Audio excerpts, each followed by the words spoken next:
저에게 이렇게 시간 내서 먼 길 와주셔서 너무 감사드립니다. 저는 두물머리 천영록 대표입니다. 반갑습니다. 강연 내용은 한 1시간 20분 정도 될 것 같은데요. 중간에 한번 잘라서 휴식을 취하고요. 마무리 단계랑 Q&A를 같이 진행해서 한 2시간 안에 최대한 끝내보도록 하겠습니다. 우선 저희 회사 이름은 두물머리고요. 근래 분리오라는 동적 자산 배분 모델을 펀드 슈퍼마켓과 같이 서비스를 시작했고요. 향후에 다른 키움증권이나 신한금투 증권사 등이랑 이 서비스를 확장해 나갈 생각을 가지고 있습니다. 우선 제 소개를 좀 드리겠습니다. 저는 2008년에 키움증권의 상품 운용팀에 입사를 해서요. 주로 선물 옵션 트레이딩을 한 6년 반 정도 했고요.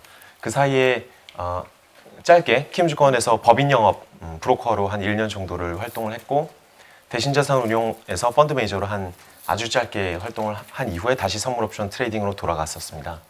이후에 2014년까지 근무를 하다가 2015년이 되면서 스타트업이 새로운 미래 핀테크를 통해서 세상을 좀 바꿔볼 기회가 기존과는 굉장히 많이 달라졌고 좋은 기회가 많이 발생했다고 생각해서 좀 도전을 하게 되었고요. 이제 조금 2년 정도 넘게 두물머리를 키워가고 있는 중입니다. 오늘 말씀드릴 내용은 기본적으로 왜 자산 배분을 해야 되는가라는 얘기로 시작을 하고요. 익히 알고 있는 자산 배분과 근래에 나온 자산 배분 방법론이 상당히 다른 부분이 있습니다.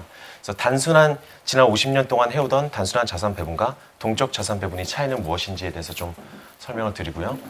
이제 그것을 활용한 분류 서비스의 성과 및 전략, 그리고 그 효용성, 향후에 어떤 식으로 발전해 나갈지를 설명을 드리겠습니다. 우선 자산 배분하면 다들 익숙하신 그 이미지가 있을 겁니다. 주식이랑 채권을 일정 부분 배분을 해둔다면 뭐 안정성이 더 높아진다거나 기대 수익률이 더 높아질 수도 있고, 기대 수익률이 낮아지는 것 대비 안정성이 훨씬 더 증대할 수도 있다, 이런 얘기가 진짜 한 60년쯤 전부터 시작되었었는데요. 근본적인 구조는 이렇습니다. 100% 채권을 가져갈 것이냐 아니면 100% 주식을 가져갈 것이냐, 어느 정도를 섞어서 가져가는 것이 분명히 더 유리하다. 하지만 전체적인 수익은 결국은 주식에서 나기 때문에 주식을 많이 담으면 일시적인 손실을 많이 경험할 수는 있으나 장기적으로는 더 기대 수익률이 높을 수밖에 없고, 대신에 채권을 많이 담으면 변동성이 더 줄어든다. 그래서 나이 드신 분들은 채권 위주의 포트폴리오를 좀 짜시되, 젊은 사람은 변동성을 좀 감내할 수 있기 때문에, 혹은 좀 투자에 있어서 공격적이신 분들은 오히려 주식을 많이 담아도 괜찮지 않겠느냐라는 것이 이 이론의 가장 베이스에 깔려 있고요. 이게 좀 잘못된 얘기가 있습니다. 흔히들 자산 배분이 수익의 90%를 결정한다는 얘기를 많이 합니다. 이게 굉장히 유명한 논문에서 나온 얘기인데요. 특히 이제 연금 펀드들을 보니까, 해외에서 이제 펜션 펀드들의 수익률을 보니까 94% 정도는 어떤 자산군을 들고 있느냐에 따라서 수익률이 결정이 되더라라는 얘기를 듣고, 그 이후에 모든 금융인들이 너무 고객한테 설득하기 좋은 문장인 것 같다라고 생각을 해서 굉장히 적극적으로 얘기를 하고 다닙니다. 사실 대중들한테 알려진 얘기는 조금 왜곡돼서 전달이 되고 있어요. 자산 배분을 하면 무조건 수익이 난다라는 얘기가 아니라, 혹은 90% 자산 배분이 90%나 중요하다는 게 아니라, 사실은 어떤 자산군을 가지고 있느냐에 따라서 수익이 대부분이 결정된다는 간단한 얘기거든요. 그래서 코스피를 가지고 있었는데 그해 코스피가 30%가 올랐으면 그 특정한 연금 펀드에서 뭐 한 25%의 수익이 났던 35%의 수익이 났던 한 90% 정도의 수익에 대한 근거는 코스피가 올랐기 때문에 발생했다는 얘기죠. 만약 코스피를 안 들고 있었으면 그 수익이 발생하지 않은 것이고요. 그러니까 엄밀히 얘기해서 자산 배분을 쪼개두는 게 가장 중요하다는 얘기가 아니라, 어떤 자산군을 언제 어떻게 들고 있었느냐가 가장 중요한 요소라는 얘기입니다. 그래서 자산 배분은 고정적 자산 배분과 능동적 자산 배분으로 나뉘고 있고요. 능동적으로 했을 때는 수익 및 방어 가능성을 좀 더 극대화할 수 있는 여지가 분명히 존재한다, 없을 리가 없다라는 측면입니다. 또 이쪽은 학계에서 주로 약간 수학적인 관점으로, 금융공학적인 관점으로 발전을 해왔다면 현실에서 쓰이긴 굉장히 어렵지만, 대형 기관들에서는 차라리 마음이 편해서 이걸 많이 사용했다면, 사실 실무에서는 트레이더들이나 헤지펀드들이 사용한 방법은 훨씬 다이내믹하죠. 뭐 진입했다가 금이 오를 것 같다면 금에 많이 투입을 했다가 금이 충분히 오른 것 같다면 뺀다거나, 그런 식으로 굉장히 좀 능동적으로 해왔던 방법론입니다. 말씀드린 대로 세 가지 가정들을 가지고 있었는데, 그래서 그 목표 자체는 다양한 상품을 깔아놓고 여러 가지로 분산을 해둔 이후에 서로 평시의 움직임이 상쇄되기 때문에 장기적으로 안정성을 더 도모할 수 있지 않겠는가라는 얘기였었고요. 그러기 위해서 그 세 가지 가정들을 조금 더씩 살펴본다면요. 첫째는 이게 96년부터인데요. 각 자산군의 수익률과 등수입니다. 위로 가면 1등이고요. 꼴등입니다. 자산군이라 하면 크게 뭐 대형주라거나 뭐 선진국 채권, 뭐 신흥국 채권 등으로 나눠서 해둔 것인데요. 사실 매년 어떤 자산군이 1등을 했는지는 예측하기가 굉장히 힘들다. 그러므로 가운데 그냥 복합적으로 모든 걸 다 담아버린 포트폴리오를 계속 유지하면 어떻게든 중간은 계속 가지 않겠는가. 장기적으로는 중간 정도를 하게 되었다. 라는 얘기였고요. 두 번째 가정은 자산군들이 장기 우상향한다는 얘기였죠. 그럼에도 가운데서 이렇게 뭐 한 10년, 20년간 꾸준히 사실은 우상향하지 않는 자산군들이 분명히 발견이 되고 그럼 당위적으로 계속 우상향하기만 할 것인가에 대한 의문도 좀 있는 부분입니다. 두 가지는 조금 이따 다시 말씀드리고요. 세 번째는 자산군들 간의 서로 상관관계를 서로 보호해주는 면이 어떻게 지속되어 왔는가. 2008년 이전입니다. 상호 간에 높을수록 상관관계가 서로 같아지고 낮을수록 서로 보호해주는 차원이 조금 높은 것인데요. 어느 순간 가다가 2008년에 확 서로 간의 상관관계가 높아지기 시작했습니다. 같이 움직이기 시작했다는 거죠. 위기 시에요. 그 이후로 한동안 상관관계가 다시 정상화되지 않고 있다가 근래에 조금 내려올 법도 하지만 기본적으로 모든 자산군이 평시나 이제 위기 시에 항상 서로 다르게 움직여 줄 것이라는 가정 자체가 굉장히 불안해지는 상황입니다. 2009년에 하버드 연기금 운영자가 이런 얘기를 했습니다. 분산 투자만으로는 리스크를 관리할 수 없게 되었다. 작년에 모든 자산군이 동시에 하락하는 것을 경험했고 그래서 리스크 관리를 위한 장치가 더 필요하다. 단순히 분산하는 로직만이 아니라 무엇인가가 더 필요하다. 과거 35년을 본다면 사실 주식 가격은 굉장히 강세장이었습니다. 이거는 그 인구 구조상 젊고 생산성이 높은 사람들이 늘어났던 것과 굉장히 연관이 많은데요. 80년을 저점으로 이건 채권 금리 대비 주식의 밸류에이션이 얼마나 높아졌느냐를 본 것인데요. 지금까지 꾸준히 높아진 경향이 있습니다. 대신에 채권 금리가 계속 낮아졌기 때문에 더더욱 이런 현상이 가속화되었겠죠. 그런데 아까 말씀드린 노벨 경제학자 그 로버트 실러 교수가 이런 식으로 접근을 합니다. 케이프 지수라고 해서 지난 10년간의 그 주식들의 수익률과 현재의 가격을 비교한 겁니다. 높을수록 비싼 거고 저렴할수록 더 주식 자체가 싼 겁니다. 높아질 수가 있겠죠. 이 정도 수준까지 40~50배가량 높아졌다는 얘기는 IT 버블이 정점이나 어떤 정점에 있을 때 얘기고요. 이 정도 수준까지 낮아졌다는 얘기는 뭐 주식에서 얘기하는 PER 같은 개념과 거의 동일한데요. 이 정도는 이제 위기의 최저점에서 너무 저렴하게 발생한 것인데요. 첫 번째 게 1년 수익률, 3년, 5년, 7년, 10년 수익률의 평균입니다. 지난 130년간요. 그랬을 때 케이프 지수가 낮을수록, 즉 시장이 저렴할수록 향후의 수익률이 훨씬 더 높게 기대가 되는 게 당연하고요. 이제 높을수록 심지어 한 30 수준이 되면 1년에서부터 10년까지 향후에 돈 벌 가능성이 굉장히 적어진 상황인 겁니다. 모든 게 무작위가 아니란 거죠. 참고로 지금 한 26 정도에 와 있습니다. 앞으로 돈 벌 가능성이 특히 S&P 기준으로 봤을 때는 별로 없다라고 얘기를 할 수도 있는 거죠. 그럼 현재의 상황은 어떨까요? GMO라고 2000년경부터 계속 기대 수익률을 계속 발표를 하고 있는 회사인데요. 2000년 기준으로 2010년까지 실질 기대 수익률을 발표를 했었어요. 16년 전에요. 그때는 뭐 미국 대형주는 조금 안 좋게 봤지만 소형주는 여전히 높게 보고 신흥국 주식은 8.6%로 실질 기대 수익률에서는 굉장히 좀 높게 봤었던 면이 있는데 같은 회사가 향후 7년간의 실질 기대 수익률을 예측했을 때는 상당히 낮아져 있죠. 마이너스로 보이는 글로벌 채권 같은 것은 향후 7년간 오히려 가지고 가느냐 안 가져가는 게 더 낫다라고 예측을 하고 있는 겁니다.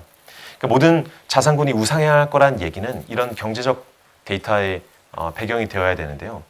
주식이나 전체 시장 자체가 비싸짐으로 인해서 오히려 향후의 기대 수익률이 굉장히 낮아서 모든 자산군이 우상향한다고 얘기하기에는 좀 무리가 발생한 상황이라는 것이죠. 그래서 평균의 함정이라는 얘기를 자주 합니다. 로버트 실러 교수가 보여준 차트인데요. 이건 마찬가지로 제레미 시겔이라고 주식을 굉장히 얘기하시는 분도 얘기를 하세요. 20년간 투자를 하면 실질 수익률이 주식이 채권보다 더 유리하다. 왜냐하면 채권은 20년간 투자해서 마이너스 난 적이 있는데 주식은 마이너스 난 적이 없다. 이 차트는 무슨 차트냐면요. 이 시점에 끝나는 1960년이다라면 1960년에 끝나는 1940년부터 60년까지 투자를 한 사람이 실질 기대 수익률이 얼마였느냐라는 차트예요. 쭉 이어지는 거죠. 근데 실제로 20년간 투자해서 마이너스가 연평균 수익이 복리로 마이너스가 났던 경우는 거의 없습니다. 이 정도쯤 이게 한 번쯤 있고요. 저 때는 언제냐면 1933년에 32년에 완전히 최고점에 투자를 해서 20년간 가져왔을 경우에는 그 사이에 마이너스 80%가 빠지고 20년간 횡보하면서 올라가는 구간을 가져갔던 사람은 결과적으로 20년간 마이너스를 기록했다는 얘기입니다. 근데 재밌는 거는 그래서 100년, 130년 동안 연평균, 주식의 연평균 기대 수익률은 6.5%로 굉장히 안정적이고 가장 높다라는 얘기를 하지만 과연 이게 높을까요? 1960년에 투자를 한 세대, 20년 동안 꾸준히 돈을 갖다 넣은 사람은 1980년경에 20년간의 수익률이 0%입니다. 물론 그 후에 80년대에 시작을 해서 2000년대에 끝난 세대는 주식 수익률이 한 13% 가까이 되죠. 굉장히 돈을 많이 본 거죠. 90년대 내내 80년대 말부터 주식 가격이 올랐으니까요. 그렇다면 이런 식으로 따졌을 때는 지금 주식을 엄청나게 많이 가져와서 20년간 기다린다면 그 결과는 좋게 얘기해서 평균 6.8%라는 거지 나쁘게 얘기하면 복불복이라는 겁니다. 시장의 운명에 맡기겠다는 거죠. 아무런 어떤 대응을 하지 않고 오르면 좋은 거고 안 오르면 나쁜 거다. 라는 관점으로 간 거죠. 더더욱이 이 움직임 자체가 현재의 밸류에이션에 굉장히 연동이 되어 있다고 생각한다면 현재 상황에서 무조건 20년간 주식에 투자를 한다는 게 아무리 분산을 열심히 하더라도 별로 현명한 선택이 아닐 수도 있습니다. 특히나 이제 디플레이션이나 주식이 20년간 계속 하락하는 현상이 발생한다면 이런 것들을 방어해 줄 수 없는 자산 배분이 된다는 것이죠. 여기가 0%입니다. 0%, 2%, 4%, 6%. 평균의 함정이라는 얘기를 왜냐면 학자들은 평균을 굉장히 좋아하지 않습니까? 근데 이 평균이라는 얘기가 이런 얘기도 많이 하거든요. 머리는 오븐에 들어가 있고 다리는 냉동고에 들어가 있어도 제 몸 평균은 평균 체온일 수 있지 않습니까? 하지만 죽어 있겠죠. 평균 자체가 너무 압축을 많이 해서 굉장히 중요한 정보가 아닐 때도 굉장히 많다는 얘기입니다. 자산을 어떻게 배분할 것인가 달리 얘기하면 어떤 현명한 방법을 통해서 서로 다르게 움직이는 자산권을 이제 분산만 열심히 해놓고 계속 보유한다는 게 너무나 좀 나이브한 순박한 얘기일 수 있다는 거죠. 여전히 대다수의 99%의 자산 배분은 이런 식으로 이루어지고 있지만요. 사실은 자산군의 분산을 할 것이 아니라 오를 가능성이 높은 기회에 분산 투자를 하는 것이 맞지 않겠나 이렇게 생각을 합니다. 그러니까 굳이 자산군에 특정 종목에 목매일 필요가 없지 않습니까? 더 좋은 구간이 온다면 꾸준히 그 구간을 이용하는 거죠. 그래서 동적 자산 배분이라고 불린 것은 기존의 어떤 정적 자산, 단순 자산 배분과 좀 다르다는 것인데요. 익히 하고 있는 단순 자산 배분을 하고 계시는 분들이 하는 비판이 사람들이 미래를 예측해서 단기 투자를 반복하는 것은 수익률에 굉장한 마이너스를 가져온다는 증거가 너무나 많다. 그 마켓 타이밍을 막 예언을 해가지고 매매를 한다는 것 자체가 굉장히 위험한 발상이다. 우리는 아무것도 모른다는 것을 겸허히 인정하고 아무것도 하지 않겠다는 얘기를 많이 해요. 근데 그것과 이것과 저것은 좀 다르다는 생각이 듭니다. 매매를 하면서도 과거만 이용해서 과거에 이랬기 때문에 미래에도 반복될 것이다 라는 얘기들을 할 수도 있고요. 어떤 사람들은 그냥 과거와 상관없이 미래 예측을만 하기도 합니다. 내일 이 종목이 상한가 갈 것 같아. 왠지 갈 것 같아. 내일은 반드시 하반기에 한국 지수가 오를 것 같아. 이런 얘기들이 단순한 미래 예측이죠. 만약 오르지 않았을 때 무엇을 하겠다라는 어떤 대응책이나 전술 전략이 하나도 없는 상황에서 그냥 그렇게 됐으면 좋겠다라는 얘기를 하는 거죠. 그러면 투기의 영역입니다. 오늘 내가 카지노를 가면 돈을 많이 딸 것 같아 라는 얘기와 다름없는 것이죠. 이쪽 투기는 절대로 해서는 안 되는 부분이 맞습니다. 사실 저도 트레이더로 계속 생활을 했지만 트레이딩이라는 것은 과거의 얘기 아니라 현재의 대응이라고 생각하거든요. 그러니까 제가 좋아하는 글로벌 매크로 헤지펀드 매니저는 이런 얘기를 합니다. 그 매크로 트레이딩이라는 것 자체가 내일 비가 올 것을 예언하는 게 아니라 오늘 먹구름이 많이 꼈다는 걸 인정하는, 오늘의 상태를 보고 내일의 확률이 어떻게 바뀌어가는가를 계속 기다리는 작업이라고 얘기를 하거든요. 근데 과거에 단순히 분산 투자해둔 게 좋았고 그렇기 때문에 현재나 미래를 알 수 없기 때문에 그냥 그대로 쭉 가겠다는 건 사실 대응의 영역이 없습니다. 그래서 그게 아까 말씀드린 대로 그냥 운명의 저희 세대의 운명을 맡기는 방법이죠. 과거만 이용해서 단기 투자를 하겠다는 건 약간 시스템 트레이딩이나 소위 요새 얘기하는 퀀트들에 좀 가까운 것 같고요. 사실 시장이 변화한 것에 맞춰져가는 어떤 영구 불면한 원리가 활용된 기계적인 방법론이 중요하다고 생각을 합니다. 또 이런 것도 있습니다. 요새 블랙 리터만이라는 표현을 많이 쓰는데요. 아마 못 들어보신 분도 많이 계실 것 같지만 자산 배분을 너무 단순하게 하는 거 아니냐, 좀 더 동적으로 뭔가 할 수 있는 방법이 없냐라고 했을 때 저희는 블랙 리터만 모델을 썼습니다라고 주장한 팀들이 있어요. 특히 증권사죠. 단순하게 말씀드리면 뭐냐면요. 굉장히 기계적으로 하는데 사람들이 보고 내년에는 미국 주식이 오를 것 같다면 기대 수익률을 바꾸면 그거에 맞게 모델이 바뀌는, 사람이 모델을 입력하는 시스템을 말합니다. 근데 증권사에서는 물론 연구원들이 있으니까 계속 예측을 하고 있잖아요. 굉장히 많은 사람들이. 그 예측치를 집어넣을 수 있는 또 모델링이 필요하다 해서 나온 게 90년대 골드만삭스에서 블랙쇼르스의 블랙이라는 분이 만들어낸 모델인데요. 전혀 그 자체에 어떤 특별한 의미는 없고요. 사람 의견을 집어넣을 수 있는 모델이라는 의미로 이해하시면 될 것 같습니다. 그래서 분류 투자 전략을 만들어내면서 사실 저는 트레이더였기 때문에 그런 생각을 많이 했어요. 회사에 돈을 많이 벌어다 줬지만 과연 제가 금융인으로서 뭔가 사회에 기여를 하고 있는가, 내가 도대체 뭐 하는 사람인가, 나의 정체성은 무엇인가, 제 자녀들에게 아빠는 뭐 하는 삶이었다는 얘기를 해줘야 될 때 그냥 뭐 회사에 부자한테 돈을 엄청 많이 벌어주는 사람이야 라고 얘기하기에는 어느 순간 약간 정체성의 위기 같은 게 온 거죠. 약간 중년이 아님에도. 그래서 시스템 트레이딩이랑 트레이딩 시스템이랑 로보 어드바이저는 굉장히 다르다는 생각을 했습니다. 저희가 그 고수익을 추구하는 트레이더들은 사실 계좌가 적으면 적을수록 좋거든요. 그러니까 계좌 10개를 운영하기보다는 한 사람의 계좌를 혹은 한 회사의 계좌를 운영하는 게 가장 쉽습니다. 커뮤니케이션도 안 해도 되고요. 그 사람이 손절 포인트도 다 다를 수 있는데 계좌가 100개라면 사람마다 원하는 게 다 다를 수도 있지만 가장 적은 사람한테 저희 전략을 파는 게 가장 높은 수익률을 얻을 수 있고 저도 쉽게 매매를 할 수가 있는 거죠. 그래서 그런 게 헤지 펀드의 형태로 간다면 로보 어드바이저의 가능성은 무엇이냐면 기존에 10억 정도는 돼야 PB 서비스를 받을 수 있었는데 그런 10억이 없으신 분들, 뭐 2천만 원, 5천만 원, 1억 정도로 운영하시는 분들이 PB 센터를 가지 않으시고도 PB 서비스에 가까운 어떤 자문을 받을 수 있는 방법 없을까?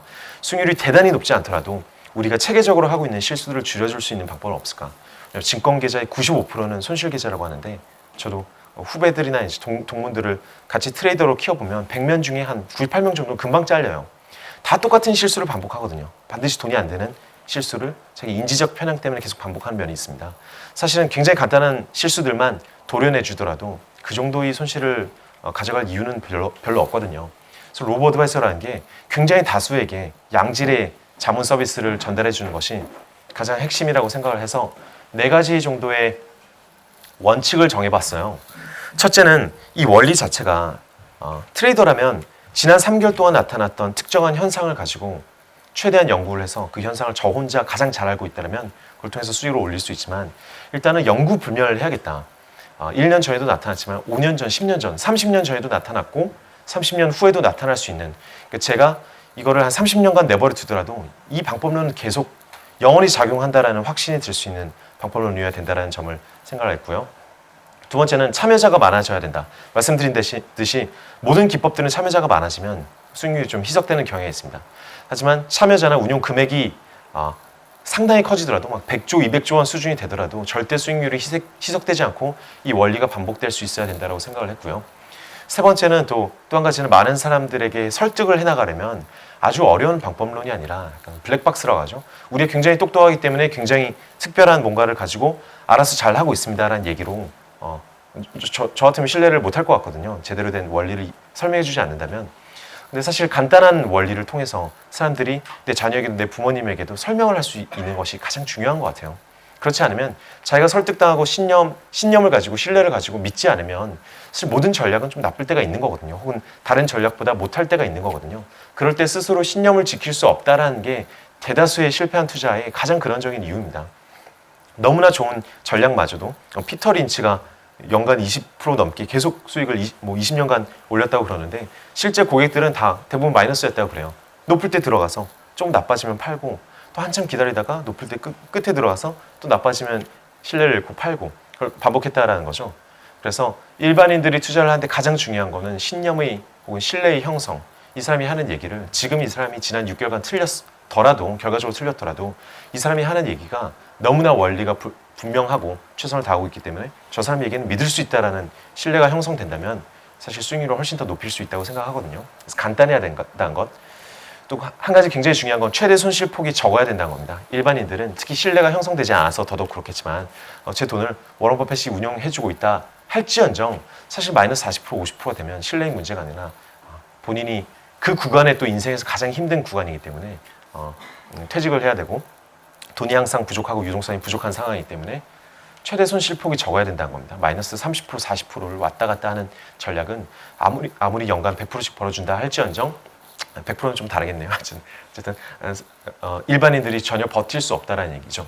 요새 메리츠 자산운용의 존 리의 펀드 얘기를 많이 하는데요. 사실 2년 기준으로 보면 돈을 많이 벌고 있는 펀드임에도 불구하고 고점 대비는 마이너스 20, 30% 빠지면 일반인들이 느끼기에는 쉽지 않다는 겁니다. 그 부분에 대해서도 좀 더 자세히 설명을 드려보겠습니다.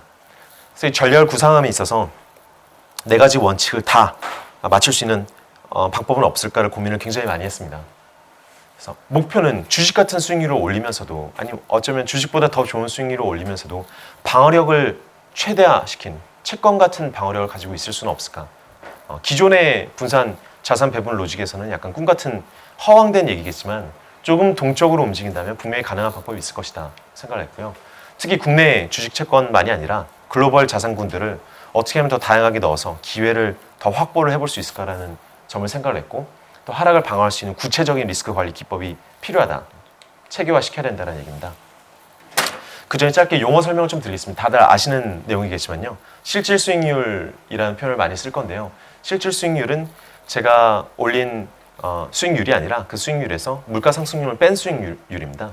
장기 데이터로 갈수록 물가 상승률이 굉장히 높아졌다, 올라갔다, 낮아졌다 하기 때문에 그 모든 것을 이제 체계적으로 비교를 하려면 실질 수익률을 써야 됩니다. 또 MDD라는 거는 시스템 트레이딩에서 많이 썼던 표현인데요. 저희도 이쪽에서 많이 사용하고 있습니다. 맥시멈 드로다운이라고 말씀드린 대로 고점 대비 가장 고점에 내가 만약 그때 들어갔다면 그 이후에 경험하고 있는 손실이 제가 경험하고 있는 고통이거든요.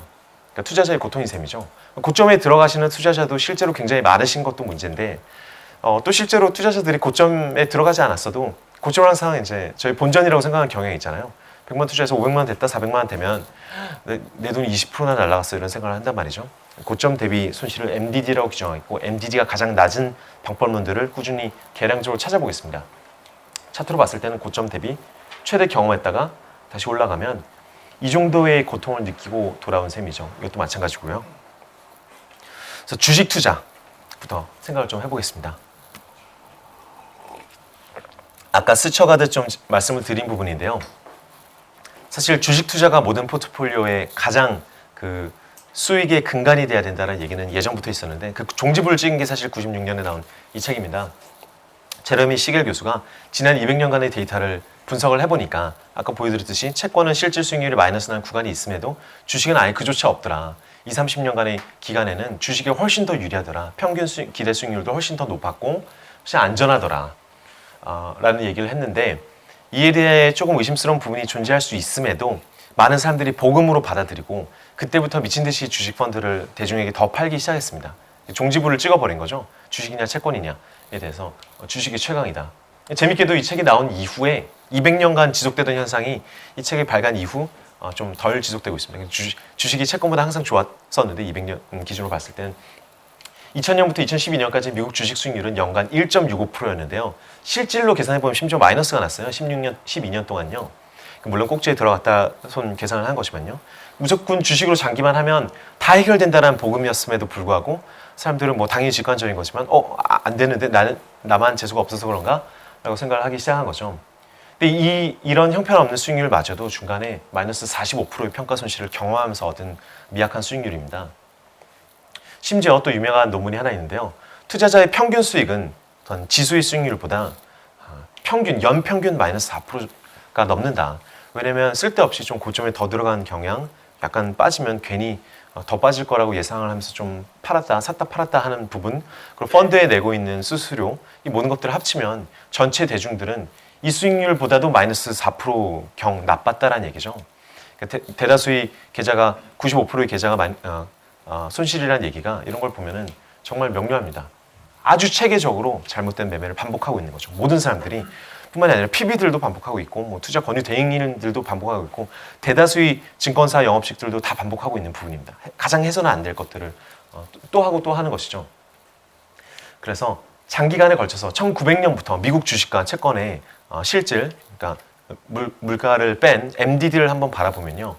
주식의 경우에는 1930년대 경우에 마이너스 80%를 경험하죠. 고점 대비. 향후에도 마이너스 40, 50% 정도를 여러 번을 경험합니다. 2000년도에도 IT 버블이 붕괴될 때 당연히 경험을 했었고요. 2008년에 서프라임 때도 한 50% 정도의 MDD를 최대 손실폭을 경험을 합니다. 일반인들이 버틸 수 없는 큰 폭의 손실을 경험하는 거죠.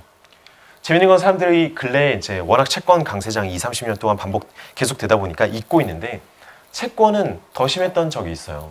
MDD지만 마이너스 30, 40% 정도의 손실을 계속 가져가는 거예요. 고물가 시기에 물가를 쫓아가지 못하는 장기 채권을 계속 들고 있었던 탓이죠. 주식이나 채권을 잘 섞으면 장기적으로 돈을 벌 거라는 얘기는 이런 경우에 사실 정확하지 않은 얘기입니다. 복불복이라는 거죠.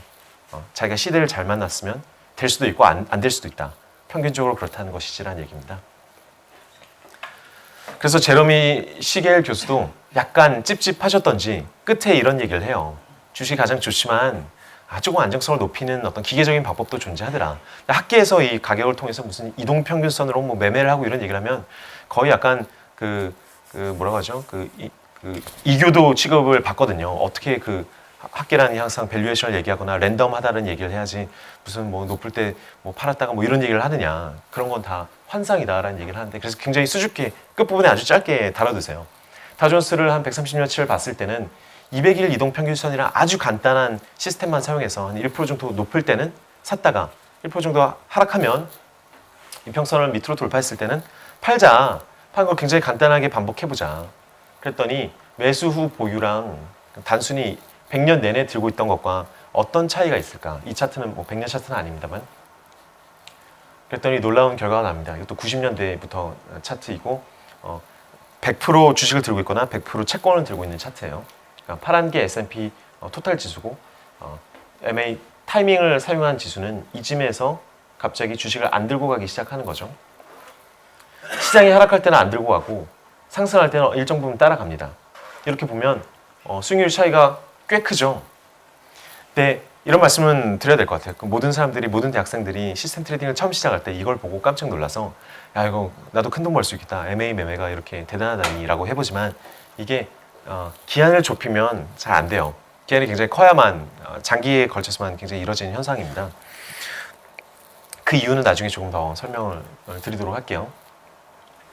근데 역으로는 전 트레이더를 할 때 너무 장기에 걸쳐서 나타나는 현상이어서 전혀 관심을 안 가졌었거든요.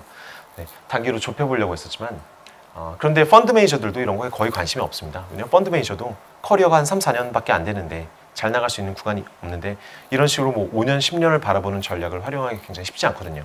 반면에 굉장히 부자들은 10년간 자기 자산을 운영하고 계신 분들은 이걸 직관적으로 굉장히 잘하세요. 제가 예전에 8년 전에 들었던 굉장히 큰 부자를 만나서 그분이 이런 말씀을 하시더라고요. 세상에 돈 벌기 굉장히 쉽다.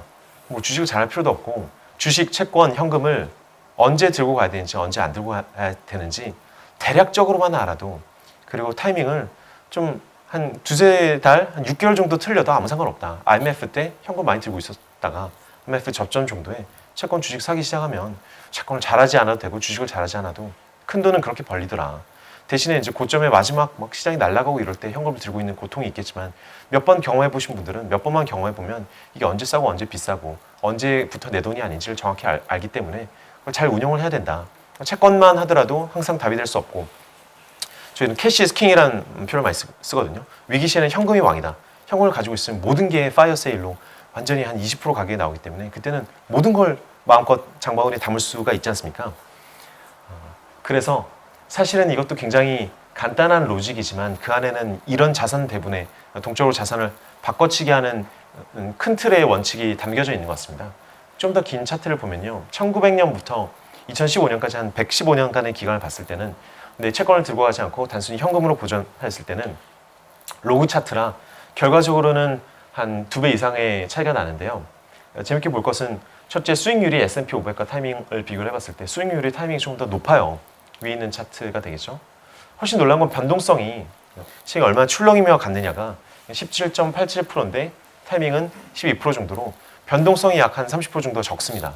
샤프 비율이라는 거는 수익률을 변동성으로 나눈 효율성을 보는 거죠. 얼마나 출렁이는 와중에 더 효율적으로 돈을 벌었느냐, 혹시 더 안정적으로 돈을 벌었느냐를 보는 하나의 지표인데요. 샤프 비율 자체가 거의 한 80% 정도 높습니다. 그러니까 80% 정도 더 효율적이었다는 거죠. 장기에 걸쳐서 봤을 때는요. 또 특징은 전체 시장의 한 70% 정도만 주식을 보유하고 한 30% 정도는 현금을 가지고 있다는 특징이 있습니다. 30% 놀면서도 돈을 더 잘 벌었다는 거죠. 어떻게 보면요. 그래서 100달러로 시작했을 때 한쪽은 한 2,000배 정도 수익이 났다면, 아니 한 2만 배 정도 수익이 났다면 한쪽 5만 배 정도 수익으로 끝나게 됩니다. 이런 설명을 방금 드렸는데요. 수익률 자체에 대해서 저희 고등학교 때 배우는 거 있지 않습니까? 산술 평균과 기하 평균 수익률이 있지 않습니까? 기하 평균은 간단하게 복리라고 생각하시면 됩니다. 이것도 계산할 때 중요한 이유가 자신 없는 사람들은 막 어떤 이상한 사이트에 들어가 보면 막 산술이랑 기하 평균이랑 막 섞어서 혼용해서 사용하거든요. 왜냐면 특히 주식 사이트 들어가면 한번 100% 벌었다가 그 다음에 마이너스 100% 났으면 100만 원 시작하면 200만 원이 됐다가 돈을 다 날렸으니까 빵원이 된 거잖아요. 마이너스 100% 손실이 난 거잖아요. 그렇게 곱해서 계산을 해야 되는데 그분들 입장에서는 한번 100% 났다가 한번 마이너스 90%가 나면은 두 개를 더해서 평균적으로는 뭐 플러스 10%다, 뭐 플러스 5%다라고 얘기를 할 수 있다는 거죠. 근데 일반적으로 포트폴리오를 얘기할 때는 그런 식으로 얘기를 하면 안 될 것 같습니다. 변동성, 샤프 지수는 기하 평균 연수익률을 연간 변동성으로 나눈 겁니다. 질문 하나. 예. 타이밍에서 샤프 비율이 예. 나누면 1에 근접하잖아요. 아, 그러네요.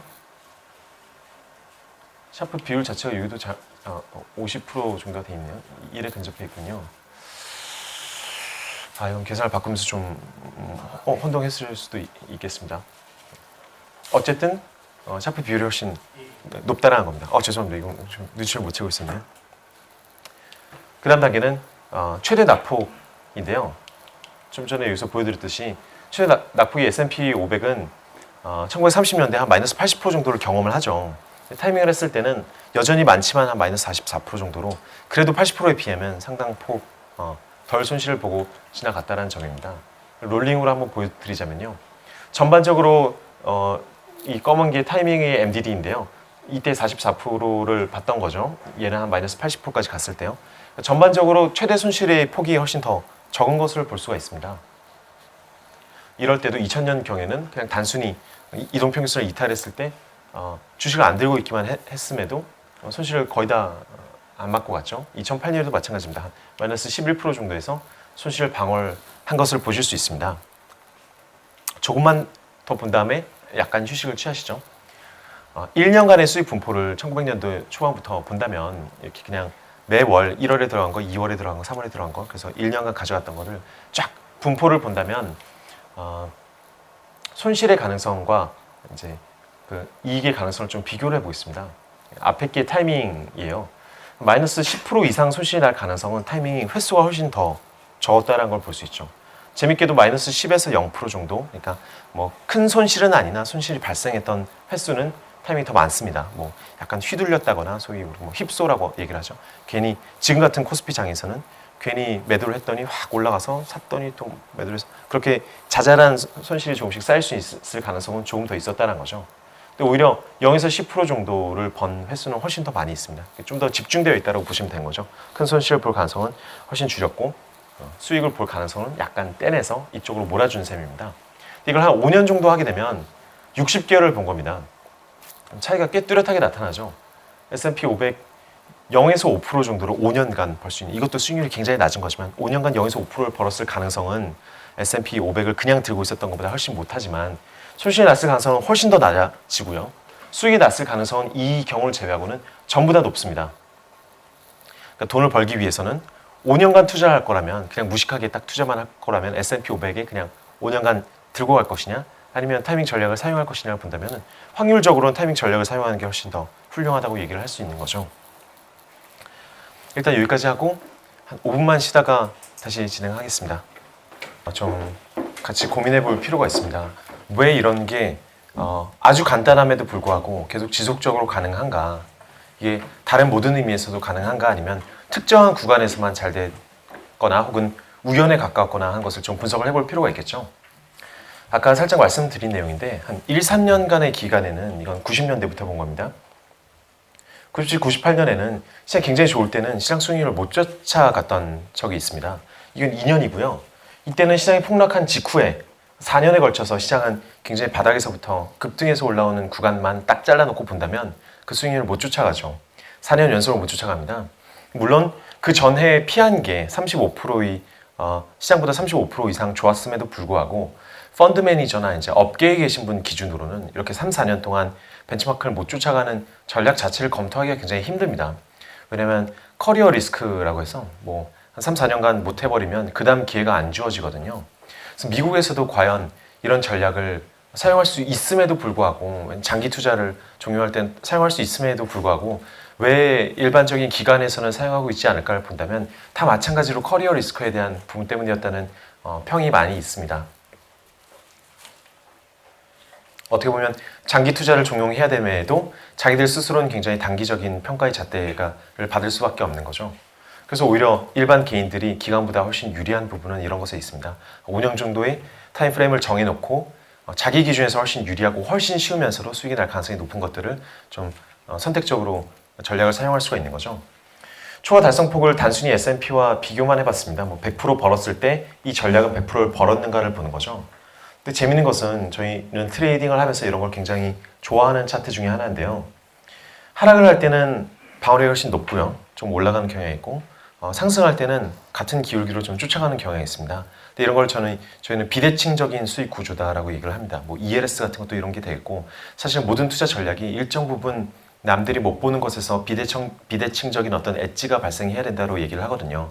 그러니까 다른 데서는 다 비슷하지만 이런 부분에서는 나 혼자 조금 더 먹거나 나 혼자 좀 더 안전한 그런 부분이 있어야 되는데 이 전략 자체가 전형적인 약간 비대칭성을 가지고 있습니다. 장기적으로 봤을 때는요. 약간 나이키 형태의 일직선이 아닌 거죠.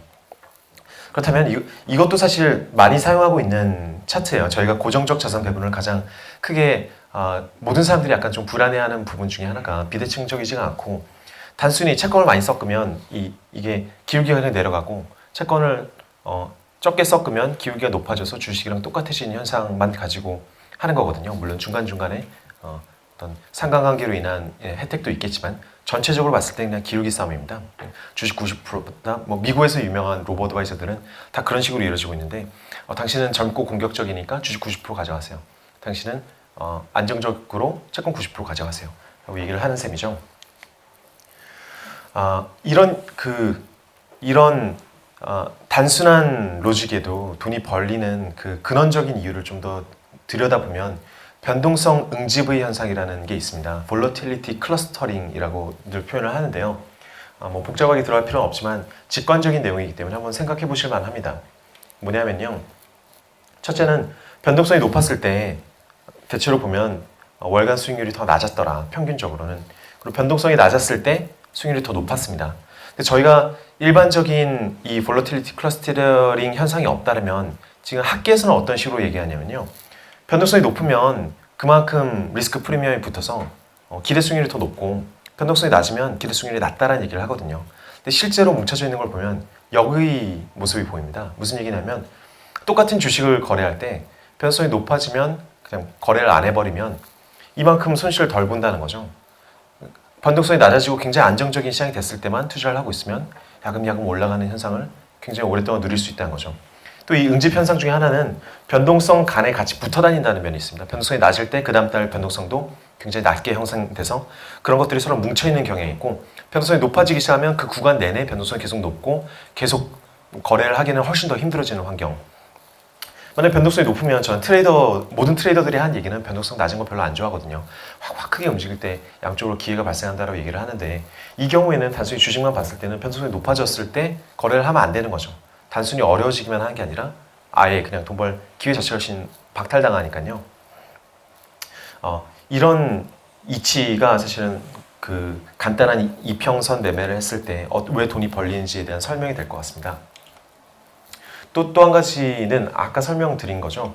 일반인들은 주가가 올라면 약간 다시 빠질 거라고 기대를 하고 빠졌을 때 올라갈 거라고 기대를 하는데 학계에서는 모든 것이 랜덤이라고 얘기를 하지만 실제로는 추세가 지속되는 현상이 훨씬 강하게 나타나서 다라고 얘기를 할 수 있습니다. 제가 매매를 하면서 또 개인적인 투자도 많이 했었고 또 해외 투자자들에 관한 글도 굉장히 많이 읽으면서 근본적으로 무엇이 다를까 그리고 어떤 투자의 원칙이 뭐 구분을 할 수 있을까를 고민을 많이 해봤더니 저는 이렇게 세 개로 크게 나눠봤습니다. 남들이 가지고 있지 않은 특별한 정보를 그게 뭐 어떤 회사 내부의 불법적인 정보일 수도 있고요. 아니면 호가나 호가나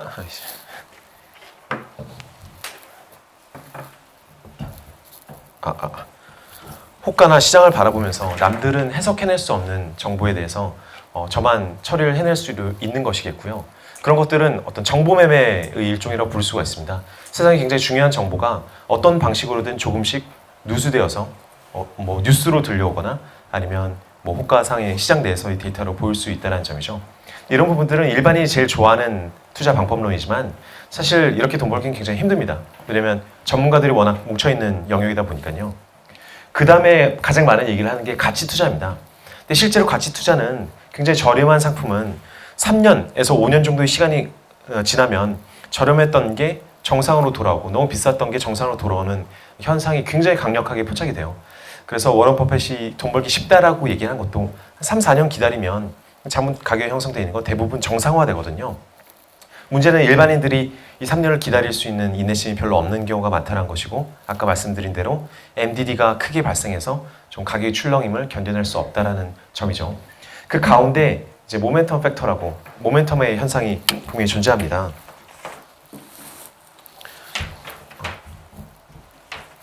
모멘텀은 아까 말씀드린 대로 6개월 정도간의 강세장을 유지했던 것이 1개월에서 많게는 6개월, 길게 봤을 때 한 1년 정도까지도 그 추세가 계속 지속되는 겁니다. 근데 이건 대부분 사람들이 인생을 살면서 직관적으로 알고 있는 거예요. 그죠? 서울대가 좋은 대학교면 앞으로 한동안 서울대가 가장 좋을 대학교일 가능성이 높고 나빠지고 있는, 추락하고 있는 회사나 추락하고 있는 뭐 학교나 세상의 모든 것이 그렇죠. 추락하고 있는 부동산 지역들은 점점 더 나빠질 가능성이 단기적으로는 최소한 특별한 일이 발생하지 않으면 더 나빠지는 경향이 있어요. 주가도 마찬가지겠죠, 당연히. 그런 현상을 이용할 수 있는 방법론이 존재한다. 그래서 이것을 과연 단기 투자라고만 얘기를 할 수 있을까? 단기 투자는 좀 더 정보나 혹은 본인의 어떤 패턴 같은 걸 읽어서 하는 걸 더 얘기를 할 수 있는데요. 추세 형성은 분명히 존재할 수 있는 많은 사람들이 돈을 벌고 있는 하나의 원리다라고 저는 생각을 합니다. 저희 회사 주주 중에 사실 국내를 대표하는 추세 트레이더가 계시는데요. 그분은 이제 장중으로, 그러니까 하루 기준으로만 하루에 한 1,000억 정도를 들어갔다가 장끝날 때 1,000억을 다 빼면서 하루에 많게는 한 20억도 벌고 20억도 깨지고 그 매매를 계속 반복을 하셨어요. 예전에 돈을 아주 많이 버셨긴 하셨는데요. 그분은 매일 만나면 그런 얘기를 하시더라고요. 추세라는 사람은 비추세를 믿으면 안 된다.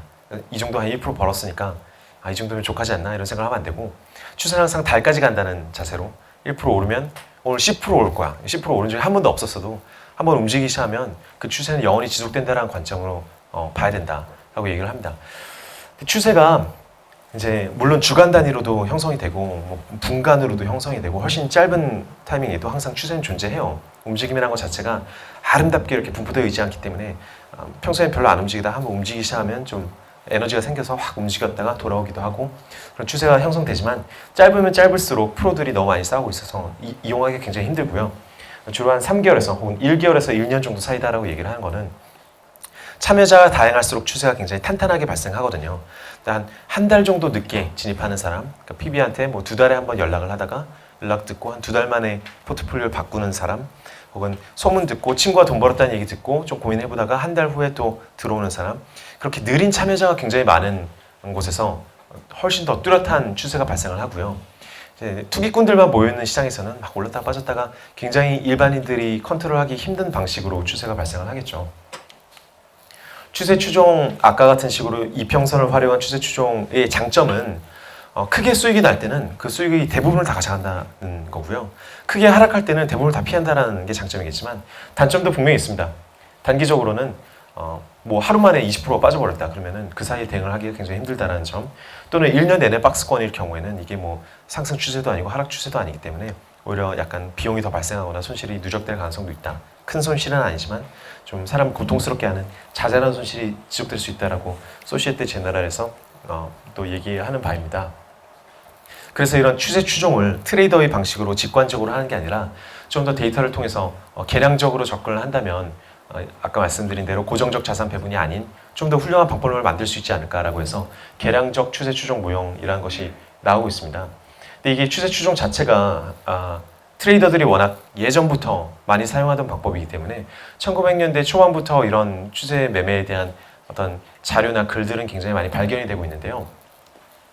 근데 사실은 이를 통해서 돈을 훨씬 많이 벌자라는 얘기라기보다는 마켓 타이밍을 막 예언하자라는 얘기가 아니라 최소한의 리스크 관리가 가능해지겠다. 이로 인해서 큰 하락장을 막을 수 있는 하락 추세에 대한 인지가 가능하겠다라는 관점입니다.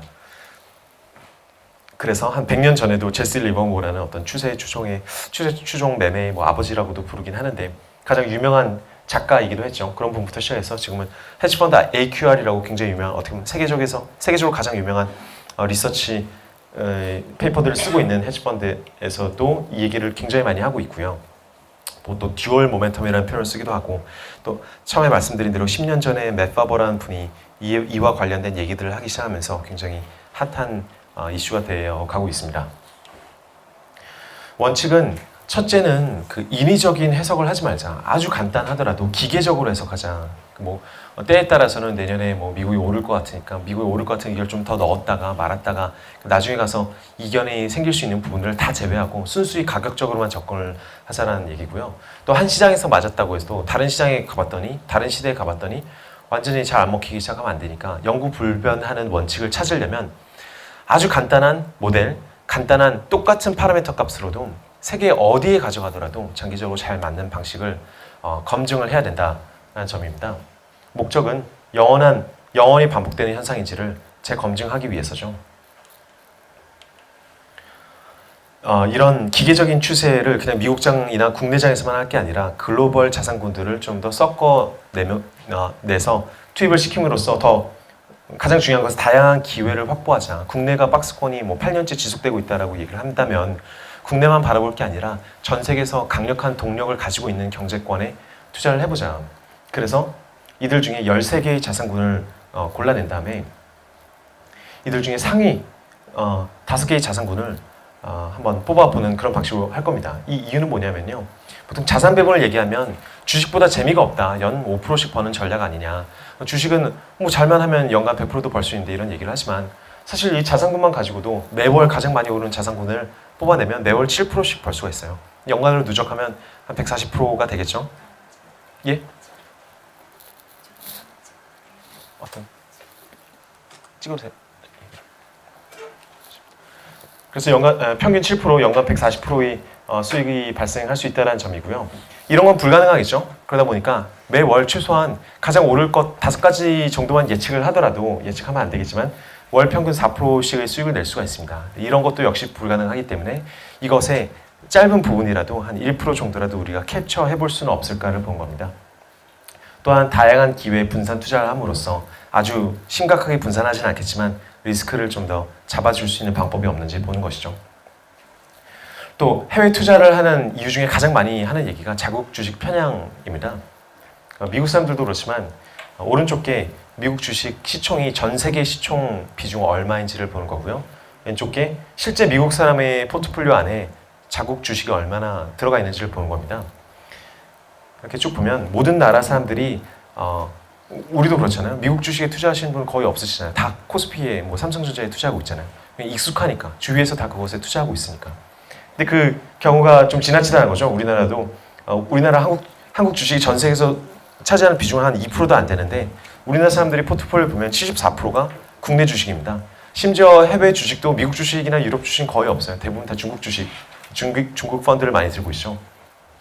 그러니까 이런 부분이 또 역으로 얘기하면 전 세계 모든 사람들이 자기 나라 주식에만 관심이 있고 남의 나라 주식 관심이 없어서 서로 간의 밸류에이션이 공정하게 만들어지지 않고 자기 마음대로 만들어지는 경향이 좀 있습니다. 우리가 오히려 역으로 멀리서 보면 우리가 브라질에 대해 뭘 아냐, 브라질을 어떻게 투자하냐라고 얘기를 할 수 있지만 오히려 멀리서 보면 여러 국가들을 비교해서 저기 너무 싼데 왜 안 들어가지? 하면서 들어가기는 훨씬 쉽거든요. 우리나라 주식 하루 종일 보고 있으니까 지금 저렴한지 안 저렴한지 정확한 판단이 안 되지만요. 그래서 해외 주식을 좀 섞어서 테스트를 해보자는 거죠. 그래서 5개의 자산군만 가지고 아까와 똑같은 방식으로 들어갑니다. 200일 2평 위에 있을 때는 매수를 하고 202평 밑에 있을 때는 각 5개의 자산군을 뭐 이탈하든지 현금으로 들고 있든지 아니면 그 자산군을 들고 있든지 하는 겁니다. 그러니까 최악의 경우에는 뭐 100% 현금일 수도 있고요. 어떨 때는 80%만 4개를 들고 있을 수도 있고 3개를 60%만 들고 있을 수도 있고 이런 방식이죠. 단순히 5개를 쭉 가져가는 것과 비교를 해봤습니다. 재밌는 거는 역시 이건 뭐 장기가 되면 될수록 강해지는 현상이지만 수익률 자체가 단순 매수 후 보유보다 더 높습니다. 조금이라도요. 대신에 변동성이 한 30% 정도 줄어들었어요. 이것도 샤프 비율을 잘못 계산했네요. 샤프 비율 자체가 한 거의 2배 가까이 높아지는 현상이 발생하고요. 가장 중요한 건 MDD죠. 5개를 다 들고 왔을 때는 고점 대비 마이너스 46% 정도가 발생했지 않습니까? 근데 여기서는 자연스럽게 번갈아 가면서 이탈을 하다 보니까 최대 손실이 한 마이너스 10% 정도에서 방어를 해낸 것입니다. 이 자체로도 5개 단순 배분한 모델과 비교해서 더 좋다라고 저희는 생각을 해요. 이게 5개를 단순히 20%씩 들고 가는 포트폴리오를 굉장히 유명한 퍼머넌트 포트폴리오라고 그냥 영구 포트폴리오라고 얘기를 합니다. 20%씩 들고 가다가 조금 격차가 생기면 계속 20%를 맞춰주는 거예요. 금융권에 종사하고 있는 학자나 그 실무자를 전혀 믿을 수가 없으니까 무조건 20%만 가져가자. 전혀 비용을 사용하지 않고. 굉장히 훌륭한, 지금까지만 봤을 때 굉장히 훌륭한 포트폴리오죠. 이마저도 이런 간단한 방법론을 통해서 좀 더 개선시킬 여지가 있다는 거죠. 이런 구간에서도 손실을 좀 방어하는 모습이 보이죠. 사실 이 강의를 들으시고 이 퍼머넌트 포트폴리오에 201 2평만 가미한 이걸로 평생 자산 관리를 하셔도 저희는 무방한 것 같아요. 이 정도로 안정적이라면 20년, 30년 투자를 하게 됐을 때는 일반인들이 다 만족할 수 있을 정도의 수익률이 나올 거라고 생각을 하거든요. 그렇지만 조금 더 고민을 해봅시다. 이 이동평균선 자체가 200일을 썼다는 게 조금 과체적화 문제일 수도 있거든요. 마침 200일이 되고 199일은 안 될 수도 있잖아요. 또 그래서 좀 살펴보게 됩니다. 뭐 3개월이나 6개월, 9개월, 12개월을 썼을 때 무슨 큰 편차가 존재하는가. 실제로 저희 같은 경우는 훨씬 더 쪼개서도 계산을 해보게 되죠. 그랬더니 대체적으로 비슷하더라. 대부분 10%대를 벌고 대부분 한 마이너스 15%대에서 방어를 하고 전반적으로 봤을 때는 그냥 매수 보유 전략보다 훨씬 더 방어력이 뛰어나다라는 결과를 얻었습니다. 그러면 이 각자 201 2평선을 이용할 게 아니라 약간 자산군을 선택하는 로직 자체를 더 섞어보면 어떨까요? 자산군을 훨씬 더 늘려보고 그 다음에 6개월 수익률 혹은 실제로 뭐 3개월, 6개월, 9개월을 섞어서 쓰는 방식도 있고 여러 가지 방식으로 할 수 있는데 다 꾸준히 똑같은 결과가 나타나는 부분이에요. 그래서 일단 6개월로 단순하게 계산을 해보겠습니다. 현재 기준으로 지난 6개월간의 수익률만 단순히 봐서 가장 상승폭이 높았던 자산군을 뽑는 로직이에요. 상위 등수만 포함해서 포트폴리오를 가져가되 한 달 동안 1, 2, 3등을 가져가다가 그 다음에 1, 2, 3등이 1, 2, 3등에서 이탈하면 팔아버리고 새로 1, 2, 3등 안에 있는 1, 2, 3를 뽑아서 또 한 달을 가져가고 또 한 달을 가져가고 그런 전략입니다. 그 전에 한번 살펴볼 만한 것이 확률적으로 이미 명백하게 유리한 게임이라는 점을 좀 생각해 보셔야 될 것 같아요. 6개월 수익률을 등수별로 그 다음 달에 한 달을 더 가져갔을 때 다시 상위권에 존재하고 있을 확률을 보여주는 겁니다. 근데 지금 등수가 더 높았던 애들이 다음 달에도 상위권 확률일 가능성이 좀 현저하게 차이가 나 보이지 않습니까? 큰 차이가 아니라고 얘기를 할 수도 있지만 전체적인 평균을 보면 꽤 차이가 난다고 얘기를 할 수 있어요. 조금 더 구체적으로는 13개의 자산군을 활용한 건데요.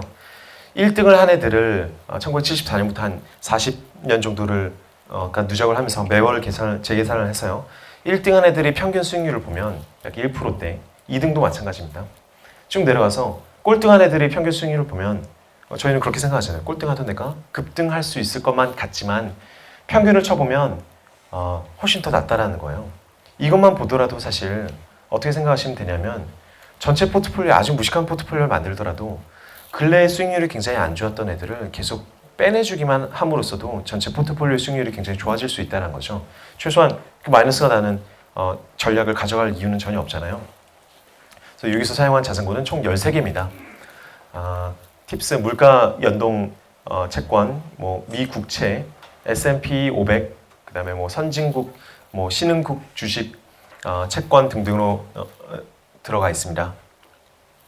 13개 중에 5개를 랭크 1, 2, 3, 4, 5를 매월 바꿔가는 안 바뀔 때도 많겠지만 바뀔 때는 계속 바꿔가는 전략을 사용해서 74년부터 테스트를 해본 겁니다.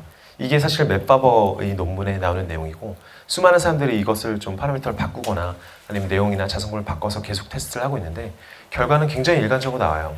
장기적으로 봤을 때는 훨씬 좋다는 거죠. 또 로그 차트여서 잘 보셔야 됩니다. 수익률은 S&P가 10.8%를 벌었는데 이 전략은 무려 한 50% 정도가 더 높습니다. 15%대를 벌고 있는 거죠. 변동성은 거의 한 반이라고 하긴 그렇지만 30% 정도 낮은 상황입니다. 그러다 보니까 샤프 비율이 한 2배가 넘게 더 좋아지는 현상이 생겨요. 더 놀라운 것은 맥스 드로우다운이죠. 한 4분의 1 수준으로 S&P는 마이너스 50%를 그냥 영락 없이 속절없이 얻어맞는 데 비해서 이 경우는 마이너스 13% 정도의 수익률이 방어가 되고요. 수익 월 비율은 월간 기준으로 수익이 빈도가 누가 더 높았느냐를 비교해보면 이 타이밍 전략이 더 높았던 것이 됩니다. 로그 차트여서 좀 그렇지만 처음에 1억을 투자한 사람이 40년간 각 전략을 한다면 물론 S&P 이때 수익률이 엄청나게 좋았던 것도 사실입니다. 그럼에도 1억으로 시작했을 때 한쪽은 S&P만 투자한 사람은 70억 정도가 되고 이쪽은 한 300억 정도로 40년 만에 성장을 하게 되는 것입니다. MDD도 한번 살펴봐야죠. S&P는 뭐 주자다시피 2008년에 서프라임에 마이너스 50%의 손실이 발생했는데 이 경우에는 한 번씩 마이너스 13%대가 발생하긴 하지만 대체로 손실의 폭이 훨씬 더 적습니다. 일반인들이 좀 견뎌내기 훨씬 더 좋은 전략이라는 셈이 되는 거죠. 그래서 국내에서 활용한 지수를 좀 더 섞어봤습니다. 아까 거는 이제 미국에서 사용하기 좋은 맷바버가 골라둔 자산군들이었고요. 국내에서는 거의 비슷한데요. 한미일 주가 지수로 주식의 대부분을 차지하게 될 것 같고요. 커머디티 중에서 금을 일단 넣어봤고요. 채권 지수를 총 한 4개 정도를 사용해서 채권 내에서도 서로 간에 약간 상호작용하는 부분을 시스템을 만들어놨고요. 또 북미 부동산, 리츠, 그다음에 현금이라는 게 굉장히 중요한 자산군으로 저희는 작동을 합니다. 그래서 이들 중에 트렌드가 가장 강한 3가지만 매월 리밸런싱해서 가져가는데요. 트렌드의 기준을 6개월 상승 폭으로만 보지 않고 트렌드가 얼마나 안정적으로 탄탄하게 올라왔는지를 분류 독자 알고리즘을 좀 사용해서 좀 쟀습니다. 저희는 랭크 콜리레이션 로직이라고 부르는데요. 얼마나 더 안정적인 움직임이 있느냐. 이 뒤에도 조금의 이론적 배경이 있습니다. 아무것도 없다가 하루 만에 30% 폭등한 주식과 1년 내내 안정적으로 오른 주식과 어떤 것이 트렌드가 더 강했느냐를 쟀을 때 저희는 안정적이라고 생각하거든요. 왜냐면 트렌드의 성질 자체가 약간 굉장히 아무도 관심이 없을 때 움직이는 경향이 있어요. 굉장히 그래서 안정적이라는 게 굉장히 중요한 지표가 됩니다. 그래서 뽑아봤더니 이런 그림이 나오죠. 물론 근래에는 조금 사전에 설명을 드릴게 이게 연 15%를 벌었다고 하지만 근래는 굉장히 저금리 상황이 되면서 채권 수익률도 많이 낮아졌고 그에 따르면서 다른 기회들도 수익률 자체가 많이 낮아진 경향이 있어요. 그래서 눈에는 잘 안 띄지만 근래 수익률이 좀 기울기가 낮아졌다는 얘기죠. 그래서 25%가 쉽게 나오지는 않는데요. 분류 홈페이지에 들어가서 보실 수 있는 그 차트입니다. 뒤에는 월 수익률이고요. 각자의 월에 어느 정도의 저희 모델 포트폴리오가 백테스트를 했을 때 얼마나 수익률을 올렸느냐를 본 것입니다. 전반적으로는 수익을 본 달이 훨씬 더 많죠. 그 전반적으로 꽤 안정적인 수익을 가져간 걸 볼 수가 있습니다. 최대 손실폭이 마이너스 9.4% 정도였었고 2008년 초반부터 시작을 했으니까요. 연평균 수익률은 7.6%를 기록했습니다. 좀 다른 것들과 비교를 해보면요. 밑에 있는 게 코스피 월드 인덱스고요. 가운데 게 코스피 200 인덱스입니다. 코스피는 아시다시피 큰 박스권을 경험했었지만요. 코스피가 마이너스 한 40, 50% 정도 가고 있을 때 이 분류 전략은 마이너스 10%도 안 되는 수준에서 방어를 하면서 계속 차분히 올라가는 모습을 보입니다. 이마저도 굉장히 확대해서 본다면 구간 일반인들이 견디기 힘든 손실이 날 수도 있을 것 같아요. 진입한 달에 마이너스 4%가 났다. 기분이 별로 안 좋으실 수도 있겠죠. 이 4%를 회복하는데 한참이 걸리더라. 이런 모든 것들이 사실 고객들한테는 큰 저항감이 생길 수 있는 부분이긴 합니다. 그러니까 이론적으로는 정말 안정적이면 안정적일수록 고객들은 더 좋아하겠죠. 더 많은 고객들이 더 그 혜택을 누릴 수가 있겠죠. 왜냐면 갑자기 왔다 갔다 하면 할수록 고객들은 더 손해를 보게 되니까요. 어쨌든 살펴봤습니다. MDD 역시도 단순히 비교할 수 있을 것 같은데요. 월드 인덱스는 서프라임 때 마이너스 56%가 손실이 났고요. 코스피도 마이너스 50%에 가까운 손실이 났었죠. 근데 그 와중에도 사실은 큰 손실을 안 보고 가져갑니다. 이건 모든 분류만이 아니라 모든 전술적 자산 배분이 다 비슷한 것 같아요. 내재적으로 큰 하락폭을 피할 수 있도록 체계가 되어 있는 셈이죠. 큰 뭐 이평선을 이탈하거나 심지어 또 많이 쓰는 게 저희 시스템 내부에 들어있는 게 1년 기준으로 수익률이 마이너스면 그때부터 전체 현금으로 혹은 그 자산군을 보유 안 하는 전략을 사용하거든요. 이런 것을 듀얼 모멘텀이라고도 또 많이 부르는데요. 이렇게 되면은 상승 추세 중이지 않은 자산군을 아예 들고 가지 않는 방식으로 계속 랭킹을 매기게 되는 겁니다. 지금 자산군 10개를 가지고 이렇게 비교를 하셨잖아요. 예, 근데 한미 지수 말고 예를 들면 예. 아시안이나 예. 중국 이런 거는 그 자산군에 포함이 안 돼 있는데 현재는 예, 그렇습니다. 선정하게 되는 기준은 있으실까요? 좋은 질문이신데요. 10개를 선정하게 됨에 있어서 10개라는 숫자가 중요한 게 아니고 사실 저희는 50개, 100개로 더 넓혀갈 수 있고 넓혀가면서 더 좋은 효과가 발생할 것 같아요. 가장 중요한 거는 추세가 어떤 자산군에서 뚜렷하게 나타나느냐. 아까 말씀드렸듯이 참여자가 많은 시장, 참여자가 각자의 그 니즈가 수요가 다양한 시장 있지 않습니까? 어떤 사람은 1년치 투자를 하고 어떤 사람은 10년치 투자를 하고 어떤 연기금도 들어오고 각자가 다른 사정을 가지고 있는 시장이 훨씬 추세가 강력하게 나타나거든요. 대표적인 게 토픽스, 뭐 일본 주식시장의 추세가 굉장히 강력하고 S&P 500도 굉장히 강력합니다. 반대로 참여자가 적은 시장은 유로스탁스 50 이런 거는 50개 종목의 지표란 말이죠. 그러다 보면 좀 확연히 안 나타나는 경향이 있고요. 모두 다 합쳤을 때는 사실 변동성이 늘어나는 만큼 수익률이 훨씬 더 좋아져요. 공격적인 자산을 넣으면 넣을수록 CSI 300, 중국 같은 걸 넣을 수도 있고 인도네시아, 러시아, 오일, 유가 어떤 걸 넣더라도 넣으면 넣을수록 사실 안 좋을 때는 다 빼버리기 때문에 좋을 때만 쫓아가기 때문에 큰 추세가 발생한 걸 훨씬 더 활용할 가능성이 높아지죠. 그래서 장기적으로는 이것을 확장해 나갈 생각인데요. 지금 당장으로서는 처음 시작할 때는 변동성을 안정시키는 게 가장 중요하다. 우리가 상상할 수 있는 가장 넓은 개념들을 사용하자. 또 펀드 슈퍼마켓에 좀 맞춰서 자산구를 선정한 면도 있습니다. 펀드 슈퍼마켓에 그런 특정한 펀드가 존재하지 않는다라면 사용할 수 있는, 그래서 해외 ETF를 사용할 수 있으면 쓸 수 있는 자산군이 있는데 펀드 슈퍼마켓에는 없더라. 그러면 좀 했고요. 또 이런 것도 있습니다. 펀드 마켓에 있는데 그 펀드 자체가 인덱스를 너무 못 쫓아가는 거예요. 펀드가 하나밖에 없는데 이거는 이런 펀드를 추천하기는 굉장히 힘들겠다. 펀드 셀렉션 시스템이 또 따로 있거든요. 저희가 이건 빼야겠네라는 생각을 좀 하긴 했었는데 향후에는 이 자산군 자체를 굉장히 불려나가고 스스로 나는 중국은 하고 싶은데 인도네시아는 빼고 싶어를 좀 선택할 수 있도록 시스템을 만들 생각입니다. 자산군 운용 현황을 비중의 움직임을 보면요. 매월 사실 이론적으로는 100%의 자산군 변화가 가능하겠죠. 이번 달에는 미국, 일본 하이힐드를 들고 있다가 셋 다 갑자기 확 안 좋아질 때 저희 시스템에서 걸리면 그다음에 셋 다 뭐 현금을 옮긴다거나 아니면 다른 자산군으로 옮겨갈 수 있는 뭐 이론적으로 매월 100%씩 회전율이 돌 수도 있겠죠. 과거를 보면 근데 실제로 그렇게까지 되지는 않습니다. 왜냐면 이 시스템의 근간이 굉장히 양질의 추세가 발생했을 때 올라타서 굉장히 오랫동안 가져가자. 그 추세가 끝날 때까지 쭉 가져가자라는 개념이기 때문에 한번 특정한 자산군이 굉장히 장기적으로 좋은 현상들이 나타날 때는 쭉 타고 쭉 지속을 하는 현상이 있어요.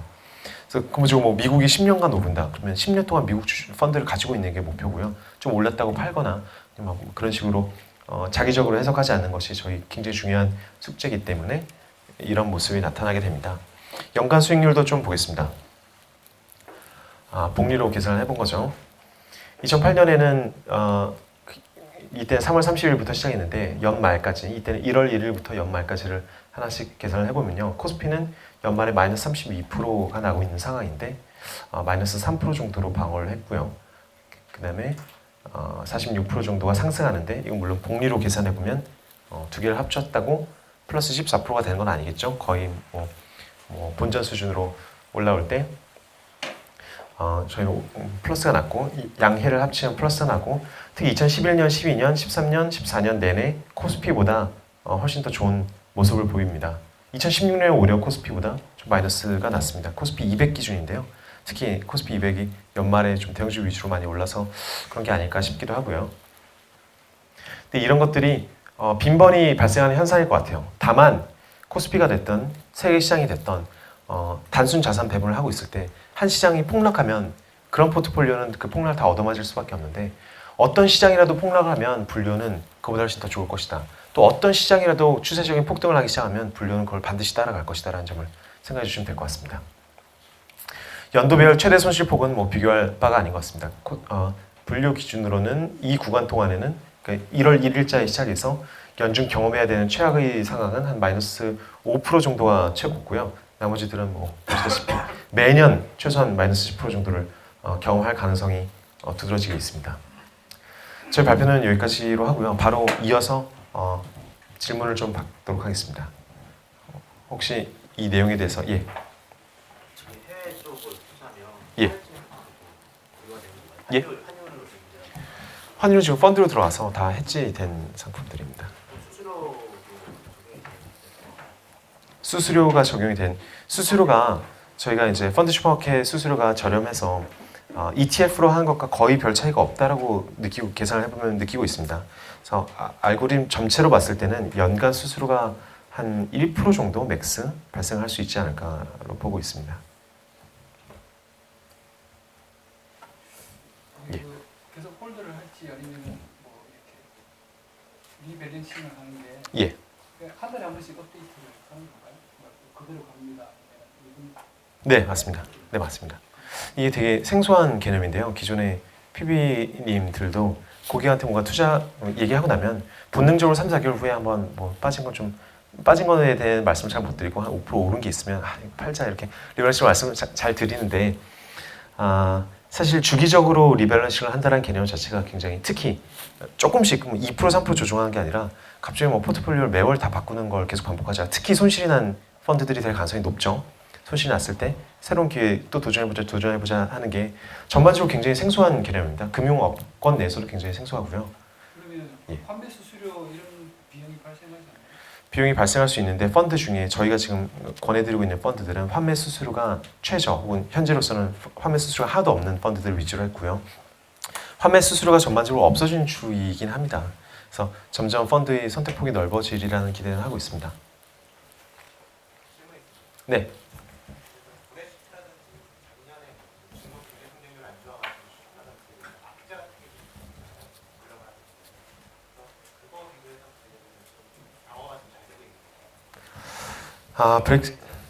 악재들로 인해서 사실은 그 한 달이라는 기준의 타임프레임에서 봤을 때 특별한 추세의 변환이 브렉시트로 일시적으로 흔들릴 수 있지만 그 이후에 보니까 계속 빠지는 경향이더라. 그 모든 전 세계 투자자가 영국을 포기했구나. 그러면 영국 주식은 자연히 이탈이 되겠죠. 근데 그런 하나하나의 건에 대해서 저희가 해석하고 매번 해석이 다를 수 있기 때문에 그럴 여지를 없애고 그냥 기계적으로만 투자하기 때문에 이론적으로 한 달 안에 일어날 수 있는 악재는 다 두들겨 맞을 가능성이 있습니다. 예컨대 한 달 사이에 무슨 뭐 이런 가능성도 항상 생각하고 있어요. 뭐 핵전쟁이 일어나거나 아니면 뭐 지진으로 인해서 뭐 도쿄가 그냥 싹 날아갔습니다. 장중에 한 달 동안 저희는 대응을 못하는 시스템이에요. 원칙적으로요. 근데 그렇다고 해서 그러면 대응을 하는 시스템이라고 해서 그때 뭐 장이 다 폐장되고 뭐 난리가 날 텐데 특별히 로보 어드바이서로 그런 것을 대응할 수 있을 것이며 일반 PB들인데 무슨 대응을 할 수 있을 것인가를 생각해 보면 그런 것까지 다 고려하기는 힘들겠다.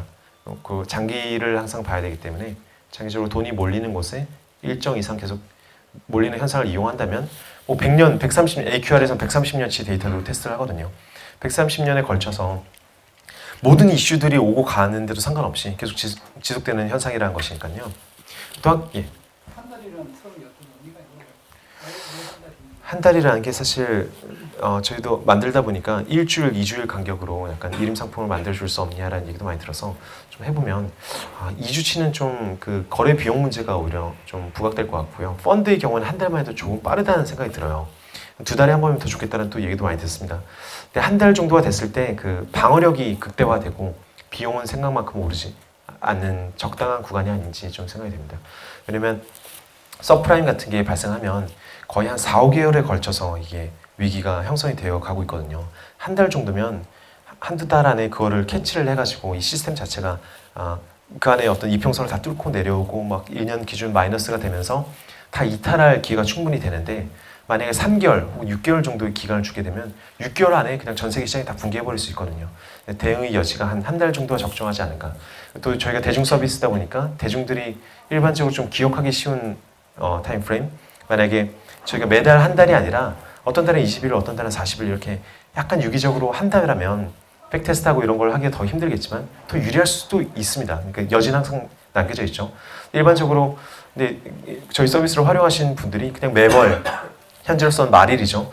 말일날 포트폴리오가 딱 나오는 게 이해하기도 쉬우시고 나중에 되면 21일로 결정을 해두면 21일에 맞춰서 재계산을 해서 그 사람에게 맞춰서 또 내드릴 수 있겠죠. 한 달이라는 게 기억하기 좀 편하다는 점도 있습니다.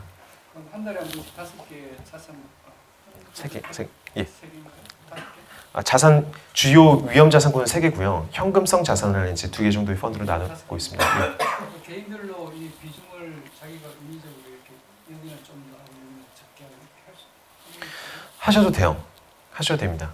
근데 저희는 초기에는 그렇게 권해드리지 않는데요. 그렇다 그 비중을 왜냐면 그럴 수 있거든요. 그 3가지를 골라드렸지만 저희도 과거 데이터를 보면 어떤 게 엄밀히 의해서 이 현상이 계속 된다에 대해서 딱히 뭐라 얘기하기 굉장히 힘듭니다. 전체적으로 장기에 걸쳐서 계속 반복된 조금씩 녹아나는 현상이라는 거지 이번 달에 어떤 게 더 좋을지 딱 잘라 얘기하기 굉장히 힘들거든요. 균등하게 하는 걸 추천하시죠. 저희는 균등하게 하는 걸 우선적으로 추천하고 있습니다. 물론 또 다른 데서는 그 변동성이 높은 자산은 좀 적게 들고 가고 변동성이 낮은 자산은 좀 더 높게 들고 감으로써 조정할 수 있는 방법이 있는데 문제는 그걸 다 해드리고 싶은데 문제는 계산하기가 굉장히 힘들어요. 매월 그러니까 자기가 100만 원, 1000만 원을 넣었는데 이번 달에는 242만 원이었다가 이걸 여기서 32만 원을 빼가지고 저희 넣고 넣었다 뺐다 하다 보면 ETF나 좀 다른 상품이면 그게 되게 원활하게 될 수 있는데 펀드 단에서는 그냥 간단하게 가는 게 가장 효과적이지 않을까 장기적으로 반복할 수 있지 않을까 생각합니다. 그럼 그 세계 자산군이 전부 균등하게 간다고 그랬지 않습니까? 예. 그럼 그건 정적 자산이라고 봐야 되지 않을까요? 동적 자산이라고 내가 아까 이야기 들 때는 예. 거기서 약간 수익률이 높다든가 기대 수익 높은 쪽으로 좀 약간 좀 몰아주고 예. 그렇게 가지 않냐 그렇게 생각을 했거든요. 근데 하나 더 말씀드린 것은 약간 분리호 프로그램이 약간 퀀트 개념도 좀 들어간 겁니까? 그러니까 이야기 들어보니까 그 평균 수익률이 좀 떨어진다 그러면 그걸 아예 그냥 포트폴리오에서 아예 제외시킨다고 한 것 같았는데 그러니까 추세가 간다고 했을 때 예. 계속 그 추세가 간다고 하면은 세계의 자산군을 들고 간다 계속 좋으면 예 계속 들고 들고 하면 좋겠죠. 예. 그러면 퀀트 개념이 약간 들어간 거 아닌가요? 그것도? 퀀트의 정의가 지금 여기서 쿼트라는 게 그 계량 분석 계량 분석을 해갖고 예. 그중에서 수익률이 떨어지는 것은 그냥 제외시키고 예 맞습니다. 좋은 것은 그냥 편입시키고 맞습니다. 계속 이렇게 나간다는 거죠. 맞습니다. 그럼 만약 그 세 개 중에서 수익률이 갑자기 안 좋아지면 그냥 과감히 제외시키고 그렇게 나간다는 거예요? 단순히 수익률로만 보지는 않지만요. 이 자산군 간에 그 다른 자산군과 대비해서 어느 정도의 우월성을 가지고 있느냐를 보다가 수익률이 나빠지면 그 랭킹이 떨어질 가능성이 있죠. 아닐 수도 있습니다. 예컨대 어떻게 되냐면요. 모든 자산군이 10%씩 오르고 있다가 이건 5% 빠졌는데 나머지 다 20%씩 빠졌으면 이게 여전히 좀 우월하게 남아 있을 수 있겠죠. 그걸 철저하게 그 정성적으로 않고 좀 더 정량적으로 한다. 맞습니다. 예. 정성은 개입되지 않고요. 전혀 예 하지 않습니다. 그러니까 공모펀드로만 리밸런싱 하는 거죠? 네. 그러면 국내 펀드는 그렇다 치더라도 해외 펀드인 경우에는 기간이 길잖아요. 예. 리밸런싱의 의미도 없는 구간이 나와요. 그러니까 이를테면 주말 꼈을 때 2주 더 올릴 수도 있고 그렇잖아요. 맞습니다. 그건 어떻게 반영이 되나요? 2주 늦게 반영됩니다. 어쩔 수 없이. 그러면 예. 한 달마다 계속 리밸런싱을 해가는 거면 예. 그 이렇게 어그러지는 구간이 나오잖아요. 일종의 뭐 주식이나 ETF 같은 경우는 슬리피지 구간이 나오잖아요. 예. 그러면은 저 전략이 맞다라고 볼 수는 또 없는 거잖아요. 이론적으로는 뭐 그렇죠. 슬리피지가 많아지면요. 예를 들어서 매월 이상은 리밸런싱이 나와서 이론적으로 매월 이 포트폴리오를 바꾸는데 15일씩 걸린다. 2주씩 걸린다. 그러면 다 체결되고 나면 2주간만 시장에 노출돼 있고 또 다시 또 팔아서 또 바꿔야 되고 그러면 매월에 한 절반밖에 투자가 안 돼 있는 셈이 되겠죠. 그런 경우 사실 지금 펀드이기 때문에 굉장히 불편한 점이긴 한데 장기적으로 매월 2주씩을 매매를 안 한다라고 하면 어떤 현상이 발생할지를 테스트를 해보면 단기적으로 시장이 무작위하기 때문에 큰 차이가 없습니다. 느낌상 그럴 수는 있죠. 딱 들어가야 되는데 오늘 시작해서 2주간 시장이 폭등을 한 다음에 나머지 2주간 좀 빠지는데 폭등 지점에 진입이 돼서 2주간 빠졌다. 그런 게 계속 반복되면은 굉장히 손해를 본 느낌이 들 수 있죠. 저희 모델 포트폴리오랑 손이 좀 달라진 구간이 나올 수 있지만 장기적으로 봤을 때는 여의 상황도 굉장히 많을 것이기 때문에 들어가야 되는 순간에 안 들어갔더니 2주간 쫙 빠졌다가 들어갔더니 싹 올라오는 그런 구간들이 거의 무작위하게 서로 간에 발생하지 않겠습니까? 2주간의 시간이라면요. 그러다 보니까 큰 영향은 없을 것으로 보고 있어요. 근데 개개인의 포트폴리오가 타이밍에 따라서 그렇게 하루 이틀이나 일주일의 타이밍에 의해서 좀 많이 차이가 날 수 있다는 거는 제가 백테스트를 실제 펀드의 그 기간까지 포함한 백테스트를 해보면 조금 두드러지는 부분이 있습니다. 1, 2% 정도, 전체 수익률이 1, 2% 정도 사람에 따라서 언제 시작한 사람인지에 따라서 좀 차이가 날 수 있겠다는 점은 고려를 하고 있습니다만 전체적인 우상향이 바뀌지는 않습니다. 네, 앞쪽에. 잘 몰라서 예. 모르겠는데요. 로버 어드바이저가 ETF랑만 연결이 될 때 예. 우리나라 ETF 시장이 많이 문제가 있어서 펀드랑 연결시킨다고 하셨던 것 예. 같은데요. 그러면 이건 우리나라에서 좀 시도할 수 있는 건가요? 아니면 해외에서도 로버 어드바이저를 펀드랑 이렇게 연결시키는 사례가 많은가요? 해외에서도 사실 뱅가드 같은 데서 펀드로도 추천을 해주고 있는 걸로 알고 있는데요. 국내에서 좀 유난히 심한 상황이었어요. 질문 내용이 뭐였냐면 그 해외에서는 ETF를 사용하는데 ETF의 다양성과 유동성이 부족해서 펀드를 사용하게 됐는데 해외에서도 흔한 사례인지를 여쭤보셨는데 실제로 국내에서는 국내 ETF를 사용하고 싶지만 굉장히 급격한 속도로 ETF가 늘어나고 있는 중이긴 하지만 정말 중요한 자산군 몇 가지가 충분히 활용하기 어렵다라는 생각을 많이 들어서 ETF보다는 펀드를 해야겠다고 생각했고 해외에서는 해외 ETF가 워낙 잘 돼 있어서 이런 문제가 훨씬 적습니다. 왜냐하면 펀드라는 것 자체가 그 환매 기간 때문에 굉장히 불편한 게 사실이거든요. 그래서 많이 있지는 않은 것으로 알고 있습니다. ETF를 해야 사고 팔고 이게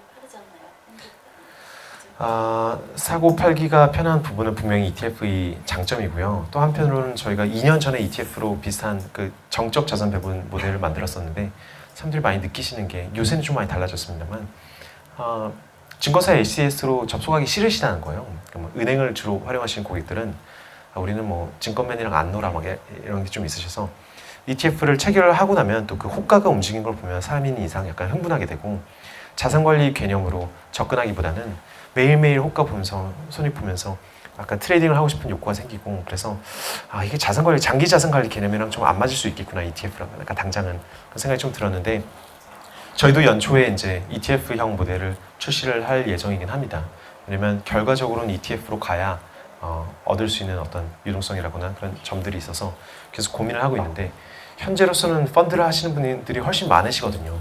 펀드 때문에 고통스러워 하시는 분이 훨씬 많으시고 그래서 이쪽 시장이 더 우리 서비스를 필요로 한다 이런 생각을 좀 접근을 했습니다. 아까 뒷분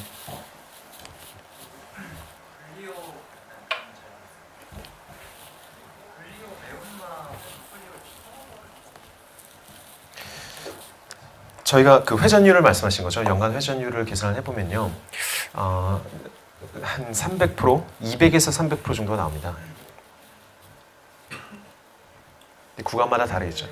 저희가 사실 어떤 궁금증 때문에 그러냐면 매 월마다 수익자가 직접 펀드를 가입해야 되는 거잖아요. 예. 연 하면서 300%짜리니까 내가 지금 들고 있는 거에 300%의 펀드를 1년 동안 좀 갈아 껴야 되는데 아까 수익자 관점에서 발생하는 비용이 1%라고 말씀하셨는데 그거는 좀 하기 쉽지 않지 않을까. 그러니까 사실 그 차트 그런 걸 좀 많이 보았어요. 네. 거기에는 그런 비용은 사실 반영이 되어 있지 않은 것 같고요. 네. 그런 거래 비용을 고려할 때도 말씀하셨던 상향이 유지가 될 것인가에 대한 좋은 질문이신데요. 현재 환매 수수료가 없다 보니까 사실 회전율에 대한 걱정을 많이 들고 있지 않은데 오히려 불편함이 더 큰 문제겠죠. 또 한 가지는 저희가 지수를 계산함에 있어서 배당 수익률을 넣지를 않았습니다. 그게 한 1.5% 정도, 2% 정도를 봐야 될 텐데 배당 수익률이 없는 상태이기 때문에 한 1% 정도 오히려 더 보수적으로 나온 게 아닌가. 특히 이 구간이 저금리 때 구간이어서 저희가 8% 매운맛을 8%라고 얘기를 했지만 저희가 백테스트 할 때 좀 보수적으로 잡았다라고 생각을 하거든요. 물론 연간 기준으로 어떤 해는 8%가 안 될 수가 당연히 있겠지만요. 마이너스가 날 수도 있고요. 그래서 저희가 이 모델 포트폴리오 여기 이 차트에 나온 게 모델 포트폴리오라면은 이제 액츄얼 포트폴리오를 실제로 그 거래 기간이랑 수수료도 S 클래스 기준이 아니라 A 기준으로 A 클래스 A 기준으로 수수료를 다 재계산을 해보면 그렇게 큰 차이가 안 나는 것 같습니다. 그 외부에 아무리 큰 이벤트가 있어도 사람이 개입을 하잖아요. 네, 저희는 개입을 안 하는 게 훨씬 더 유리하다고 생각을 하거든요. 근데 그 유혹은 운영을 많이 안 해본 사람들 항상 그 유혹을 느낍니다. 저희 다른 로보 어드바이저들도 로보 어드바이저 테스트 베드라는 게 금융위에 있는데 그래서 다들 그 내부적으로 트럼프 사태 있을 때 막 뭐 조정을 하고 싶은 그러니까 꼼수를 쓰고 싶은 유혹을 많이 느껴서 하소연을 했다고 하더라고요. 근데 그럴 거면 애당초 당당하게 사람이 우린 너무 뛰어난 사람들이어서 더 운영을 잘할 수 있다라고 얘기를 해서 그 컨셉에 맞게 운영을 하면 되는 것이지 굳이 로보 어드바이저라고 주장할 이유가 있겠는가 생각을 합니다. 그 보여주신 그 그래프가 이제 만든 모델로 예. 과거 지표를 가지고 시뮬레이션을 한 그래프인 예. 것 같은데요. 실제로 운영을 하신 건 언제 시점부터 실제로 이 로직 자체는 이제 서비스를 오픈한 1월 2일부터 같이 운영을 해보고 있습니다. 여쭤본 이유는 네. 그 지표를 조정하는 거에 따라서 예. 가장 좋은 모양을 만드는 지표를 가지고 그래프를 만드시는 거냐. 예, 마사지를 좀 할 수 있는 부분이 있겠죠.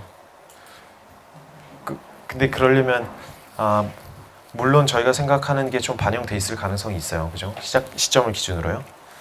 그렇지만 저희는 오히려 이 차트를 훨씬 더 이쁘게 최적화를 할 수 있는 방법이 있는데 그런 충동을 억제하는 게 과최적화의 충동을 억제하는 게 굉장히 시스템을 만드는 사람에겐 굉장히 중요한 일이라 사실 업무 중 한 저희 퀀트 팀 쪽에 업무 중 한 90%는 이렇게 하면 더 좋아지지 않을까? 그거는 과최적화인 것 같다. 그런 건 빼자. 그러니까 말씀드렸듯이 연구 불멸이 계속 작동하는 아주 간단한 원리가 기초가 되어 있어야 된다. 이런 걸로 좀 단기적인 변동성을 줄여줄 수 있는 건 모를까? 어떤 파라미터 넣으면 훨씬 깔끔해지고 어떤 파라미터 넣으면 훨씬 투박해지고 그런 것들이 있거든요. 그런 걸 최소화시키는 게 굉장히 중요한 역할이었는데 여기도 말씀드릴 수 있는 건 저희는 최선을 다했다고 하지만 약간의 저희가 생각지 못한 편견 같은 게 들어와서 또 최적화에 좀 영향을 미쳤을 수 있어요. 저희가 오히려 믿고 있는 거는 장기 차트죠. 이 차트를 믿고 있습니다. 40년 동안 이렇게 꾸준히 움직여 왔는데 이 차트가 갑자기 여기서 뚝 떨어질 거라고는 저희는 생각되지 않거든요. 뚝 떨어질 수 있는 구조도 거의 저희 상상으로 발생하기 힘들고요. 전 세계 시장이 굉장히 교묘하게 추세를 발생시키지 않고 계속 이 시스템을 잡아먹으려고 전 세계 자산군이 체계적으로 박스권을 움직인다면 3, 4년에 걸쳐서 손실이 날 수는 있지만 큰 폭의 손실이 아니라 되게 재미없는 구간이 날 수 있지만 자산권의 개념 자체가 워낙 몇백조대 시장, 몇천조대 시장들이어서 그렇게 누군가 우리를 잡아먹기 위해서 뛰어들려면 굉장히 큰 자금이 필요하다 그런 생각을 하고 있습니다. 아까 처음에 했던 그 그래프 좀 볼 수 있습니까? 아까 처음에 보여준 처음이라 하시면 저희 차트요? 예. 아니 그 다음에 요거요. 저 보면은 지금 코스피가 우리가 2008년도, 2009년도 하면 이제 박스권에 갇혔지 않습니까? 예. 2010년도부터 시장 박스권에 갇혔는데 네. 그러면 저 방식으로 했을 때 2000년부터 2007년도까지는 어떤 결과가 나왔습니까? 이게 지금 보면은 예. 딱 봤을 때는 저게 분류가 좋을 것 같은데 저기 여기 한국이 어떤 11년부터 그 박스권을 거쳐 있었기 때문에 예. 저렇게 보였을 것이고 그럴 수 있죠. 저 그럴 수 방식을 있죠. 갖다 2000년도에 적용을 했다면은 오히려 코스피가 높지 않았을까 싶은데 왜냐면 그때 이후로 코스피가 많이 올라왔지 않습니까? 예. 근데 분류관은 뭐 해외 지수라든가 뭐 현금 채권 이렇게 분류하다 보면은 오히려 한국 코스피보다 더 수익률이 안 좋았을 것 같은데요. 근데 그게 재밌게도 훨씬 좋습니다. 이 구간 때문에 한 가지를 말씀드리자면 이때 이 구간에서 이 40년 구간이죠. 미국이 이 정도 이때가 미국이 막 주구장창 오를 때니까요. 저 구간에서 세상에서 가장 수익률이 좋았던 자산군보다 이 로직이 전체적인 수익률이 더 좋아요.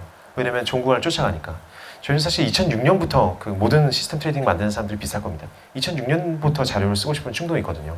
2006년, 2007년 수익률이 워낙 좋으니까 아예 숫자 자체가 저희는 7.6% 나오지만 2006년, 7년만 더 하더라도 숫자 자체가 9%, 10%대로 올라갑니다. 2000년부터 합치면 거의 13%, 14%대가 올라와요. 그래서 저희는 오히려 장기로 가면 갈수록 코스피보다 훨씬 좋았던 것으로 보고 있습니다. 왜냐하면 코스피가 가장 좋았으면 코스피를 담고 있으니까요. 코스피가 나쁠 때는 안 담고 있고. 소리가 적다고 했을 때 얼마 정도까지 비중을 높입니까? 불리오는요? 30% 그 매운맛에서는 30, 30, 30으로 세 가지를 고르기 때문에 30%가 들어가 있겠죠.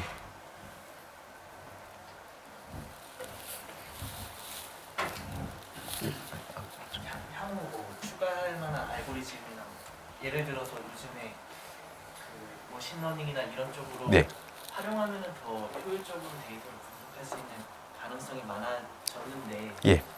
그런 쪽으로도 확장시킬 계획이 있으시는지 좀. 저희가 사실 그 핀텍 로보 디바이서를 결심하기 전에 딥러닝이 굉장히 빠져있던 팀이어서 이걸 어떤 식으로 그 금융 쪽에 접목시킬까를 고민을 많이 하고 실제로 유전 알고리즘 이런 걸 통해서 연구를 많이 하고 있는 팀이긴 한데요. 지금은 딥러닝으로 넘어가야 된다고 내부적 이슈이기도 하고요. 접목할 수 있는 분야가 사실 굉장히 많이 있습니다. 예를 들어서 한 달에 한 번 딥러닝이라는 게 목표의식이 정확하면 정확할수록 효용이 많거든요. 그리고 그 막연할수록 별 효용이 없거든요. 특히 이런 금융에서는 빅데이터라고 해서 사실 교육에서 내 자녀를 교육시키는데 로봇이 교육시킨다면 믿으시겠어요? 교육보다 금융은 훨씬 더 복잡한 영역입니다. 이거 무슨 과외 선생님도 못 만드는 판에 무슨 금융 트레이더를 지금 레벨에서 앞으로 5년 안에 만든다는 건 거의 불가능해요. 그런데 이런 거는 구체적으로 할 수 있죠. 좋은 질문이셔서 내일 시그널이 나온다. 혹은 일주일 후에 시그널이 나와야 된다.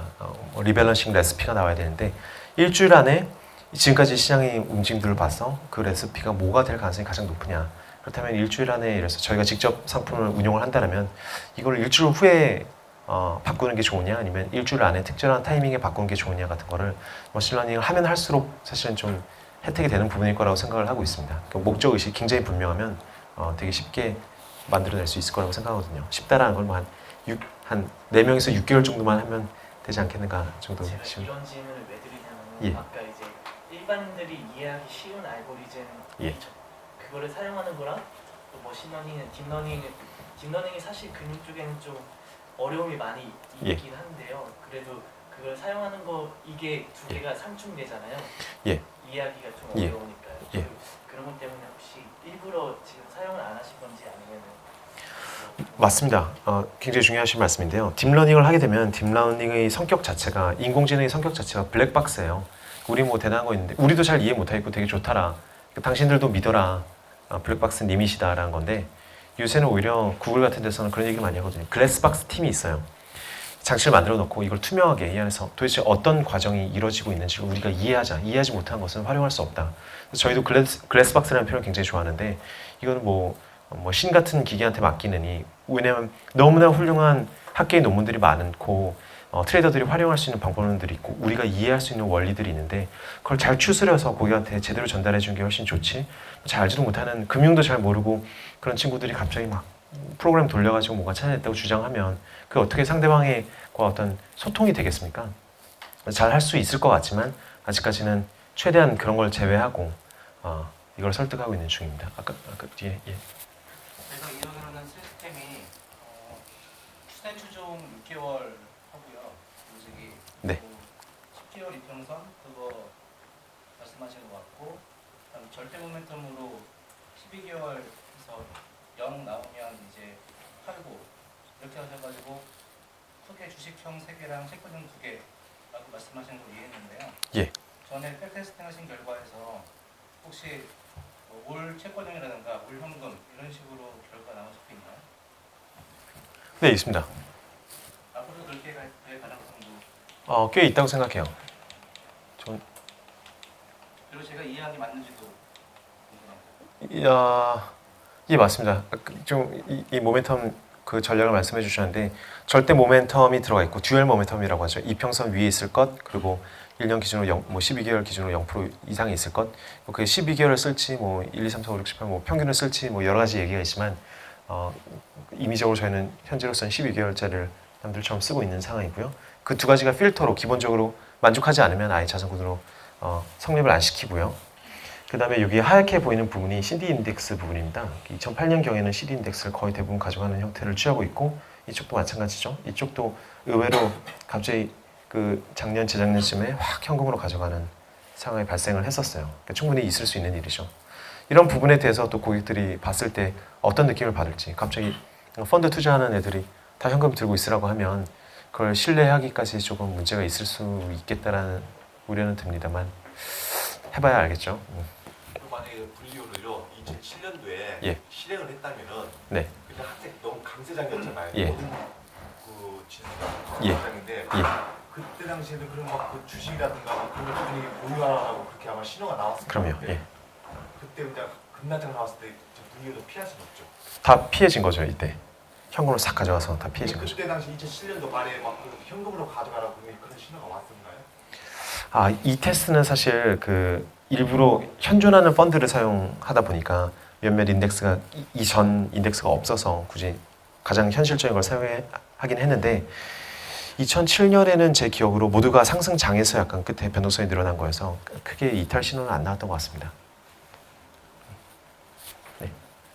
제가 리밸런싱 개념이 좀 생소해서 그런데 예, 뭐 예를 들어서 월별 리밸런싱이라면 예, 말일이라고 가정을 하고 네, 이제 그날 정해서 다 판 다음에 예, 다시 이제 뭐 20% 다섯 개 자산해서 배분을 한다고 가정을 하면 예, 만약에 외곽 표시 자산을 섞을 경우에는요. 네, 이제 정해진 그 월별 리밸런싱 하는 날짜의 환율을 그냥 이제 그 어떤 환율 변동을 고려하지 않고 그냥 기계적으로 하시는지 아니면은 좀 환율상으로 조금 유리할 수도 있는 날짜로 이제 고자산만 빼서 리밸런싱 하시는지 궁금해 좀 드립니다. 아, 현재로는 외화 표시 자산을 안 하고 있어서 그러네요. 그때 또 유리한 구간을 새로 측정해야 된다면 조금 다른 시스템이 될 것 같긴 합니다만 지금 사실 저희도 만들어 놓았지만 혹시 실제로 체결해 보신 분들은 몇 분이나 되십니까? 해보시면 첫 달임에도 조금 불편하셨을 것 같고요. 두 번째 리밸런싱이 다가오면서 저희도 너무 불편하시지 않을까 계속 걱정이 됩니다. 근데 지금으로서는 그러니까 오히려 저렴하고 약간 저희가 돈을 받아서 하는 게 아니라 자본만 던져주는 시스템이기 때문에 편리한 점들이 있지만 본인이 직접 이거 막 매도해갖고 돈 들어올 때까지 기다렸다가 또 쪼개가지고 다시 매수하시고 이 과정이 굉장히 힘드실 것 같긴 해요. 굉장히 아직까지는 그러니까 저희가 또 가야 될 길이 굉장히 많은 거죠. 이걸 굉장히 세련되게 한 클릭 누르면 모든 게 다 해결되는 영역까지 가는 데는 몇 달이 더 걸릴 것 같습니다. 펀드 슈퍼마켓에서도 개발 많이 해줘야 되고 그 과정에서 나타나는 많은 다양한 이슈들을 최대한 저희가 죽을둥살둥 일을 해서 다 처리를 해드리면 나중에는 다른 팀들이 따라올 수 없는 그런 편리함을 드릴 수 있겠죠. 그런 걸 좀 목표로 하고 있습니다. 이용자 입장에서 네. 얘기하는데요. 펀드 슈퍼마켓에서 나오는 펀드 수가 얼마큼이고 네. 그다음에 이제 그걸 다 리뷰하시는 거 맞나요? 예, 맞습니다. 그다음에 이게 지금 그냥 개인이 얼마 돈을 어떻게 넣겠다 거기에 따라서 추천해 주시는 거잖아요. 예, 그런데 아까 말씀하신 환율이니 해외 이런 거 다 해외 걸 또 빼고 그러면 펀드 슈퍼마켓에서 보고 계시는 펀드 수는 몇 개 정도가 되나요? 저희가 받는 건 몇 개만 받을까? 아, 예, 예. 펀드 슈퍼마켓에 가용한 펀드가 1,000몇백 개가 되는데요. 그 중에 한 50억 이상, 저희 최소한의 기준들을 지키면서 벤치마크를 잘 쫓아가는 거를 한 300개 정도로 줄였는데 결과적으로 펀드도 펀드지만 저희는 자산군을 먼저 고르거든요. 자산군을 10개를 쓰고 있다 보니까 그 10개에 매칭되는 펀드들 10개를 골라서 현재는 하고 있는 중이고요. 그런데 자산군에 해외 거가 들어가잖아요. 예, 근데 아까 말씀하신 분은 달러로 기준가가 나오는 그럴 때 환율을 생각 안 하실 것 같아요. 제가 보자. 펀드 슈퍼마켓은 현재 기준 현재 환해지가 되는 예, 다 환해지가 되어 있어서 원화로 기준가가 다 나오기 때문에 특별히 달러를 걱정할 필요는 없다고 생각하시면 될 것 같습니다. 저 팀. 펀드를 가입할 때 통상적으로 하는 것이 판매한다는 것이 예, 예, 판매할 때 정확히 사용업이 있잖아요. 네, 리밸런싱 한다는 것이 네, 그 사용업이 시작이 예. 사실 수익률에는 아까 말씀드린 대로 장기적으로 큰 차이가 없을 것 같은데요. 좋을 때도 있고 나쁠 때도 있는데 가장 이상적인 건 이런 방식이겠죠. 제가 매도하기로 한 순간 증권사에서 매수하기로 한 거를 돈을 빌려줘서 매수와 매도가 동시에 들어가고 각자 체결이 되면은 사실 며칠의 차이도 줄이고 사람 하는 입장에서도 굉장히 편리한 거고요. 그런 방식이 가장 좋을 것 같은데 사실 이런 거는 보험, 변액보험 같은 거를 연계하면 충분히 해줄만 합니다. 그죠? 시장이 워낙 크다 보니까 또 이제 비과세도 당연히 되는 부분이고 또 연금 쪽에서 퇴직연금이나 뭐 개인연금에서도 가능한 부분이겠죠. 현재 이제 초기 단계다 보니까 펀드 슈퍼마켓에서도 회의 때마다 그런 얘기를 해요. 아 이런 거 우리가 해주면 좋겠는데 키움증권에서도 그 얘기를 합니다. 우리가 이걸 펀드를 이렇게 대출해가지고 더 편리하게 만들어줘 볼까? 한 버튼에 다 동시에 진행이 가능하게 내부적으로 이제 이슈가 좀 있어서요. 증거사 입장에서는 또 며칠이라도 현금을 왔다 갔다 좀 빌려줘야 되면 또 뭐 이자 비용 문제도 있고 본인들이 뭐 수익이 좀 줄어드는 부분이 있을 수도 있고 여러 가지가 이슈가 있어서 분류가 잘 되면 사실 그런 걸 하나하나 금방금방 빨리 해결해 나갈 수 있을 것 같아요. 기존에 없던 방식을 통해서라도 지금 단계에서는 저희가 시장에 오히려 증명해야 되는 거죠. 이런 서비스를 기다리시는 분들이 계시고 그리고 이게 실질적인 도움이 된다. 그러므로 많은 분들한테 서비스 할 만한 서비스다라는 거를 증명을 해나가야 되는 단계인 것 같습니다. 여러분들이 많이 도와주시면 더 생존 가능성이 높아지겠죠. 또 마지막 질문 하나 받겠습니다. 예. 사용자가 직접 매매하는 것 때문에 이제 여러 가지 어려움들이 생기는 것 같은데 네. 인식을 그냥 다 집어넣은 펀드 같은 거를 직접 출시하시면 있습니다. 있고요. 그 펀드를 출시를 해버리거나 혹은 펀드 랩으로 운영을 하거나 뭐 일임 상품으로 운영하는 방법도 있을 수 있고 뭐 해외 ETF까지 넣어서 펀드를 만들 수도 있고 여러 가지 방식이 존재할 것 같은데요. 지금은 자문형 자체가 불편함이 있지만 어떤 자기 스스로 하는 또 재미나 어떤 장점들이 분명히 존재하거든요. 무엇보다 저렴하고 자기 직접 보면서 할 수 있고 얘들이 막 마음대로 하는 게 아니구나. 기준가만 받고 끝이 아니라 뭔가 막 블랙박스 같은 느낌이 아니라 얘네가 이걸 이렇게 추천을 했고 그걸 하나하나 따라가 보는 과정에서 좀 신뢰를 설계할 수 있다는 부분이 저희는 오히려 더 매력적이라고 느껴졌는데 또 그걸 싫어하시는 분들이 계셔서 나 완전히 믿으니까 다 제발 알아서 해달라라 분명히 존재해요. 그런 걸 위한 이제 베이클이나 펀드 같은 거를 충분히 만들어서 내야겠죠. 근데 저희 서비스의 기본은 결국은 그런 100% 믿어서 펀드 사주시는 분들보다는 계속 소통을 하고 어떻게 신뢰를 형성해내가는가에 대해서 그 웹에서 만들어내는 웹이나 앱으로 만들어내는 서비스가 훨씬 더 핵심적일 것이라고 생각해서 이쪽에 집중하고 있습니다.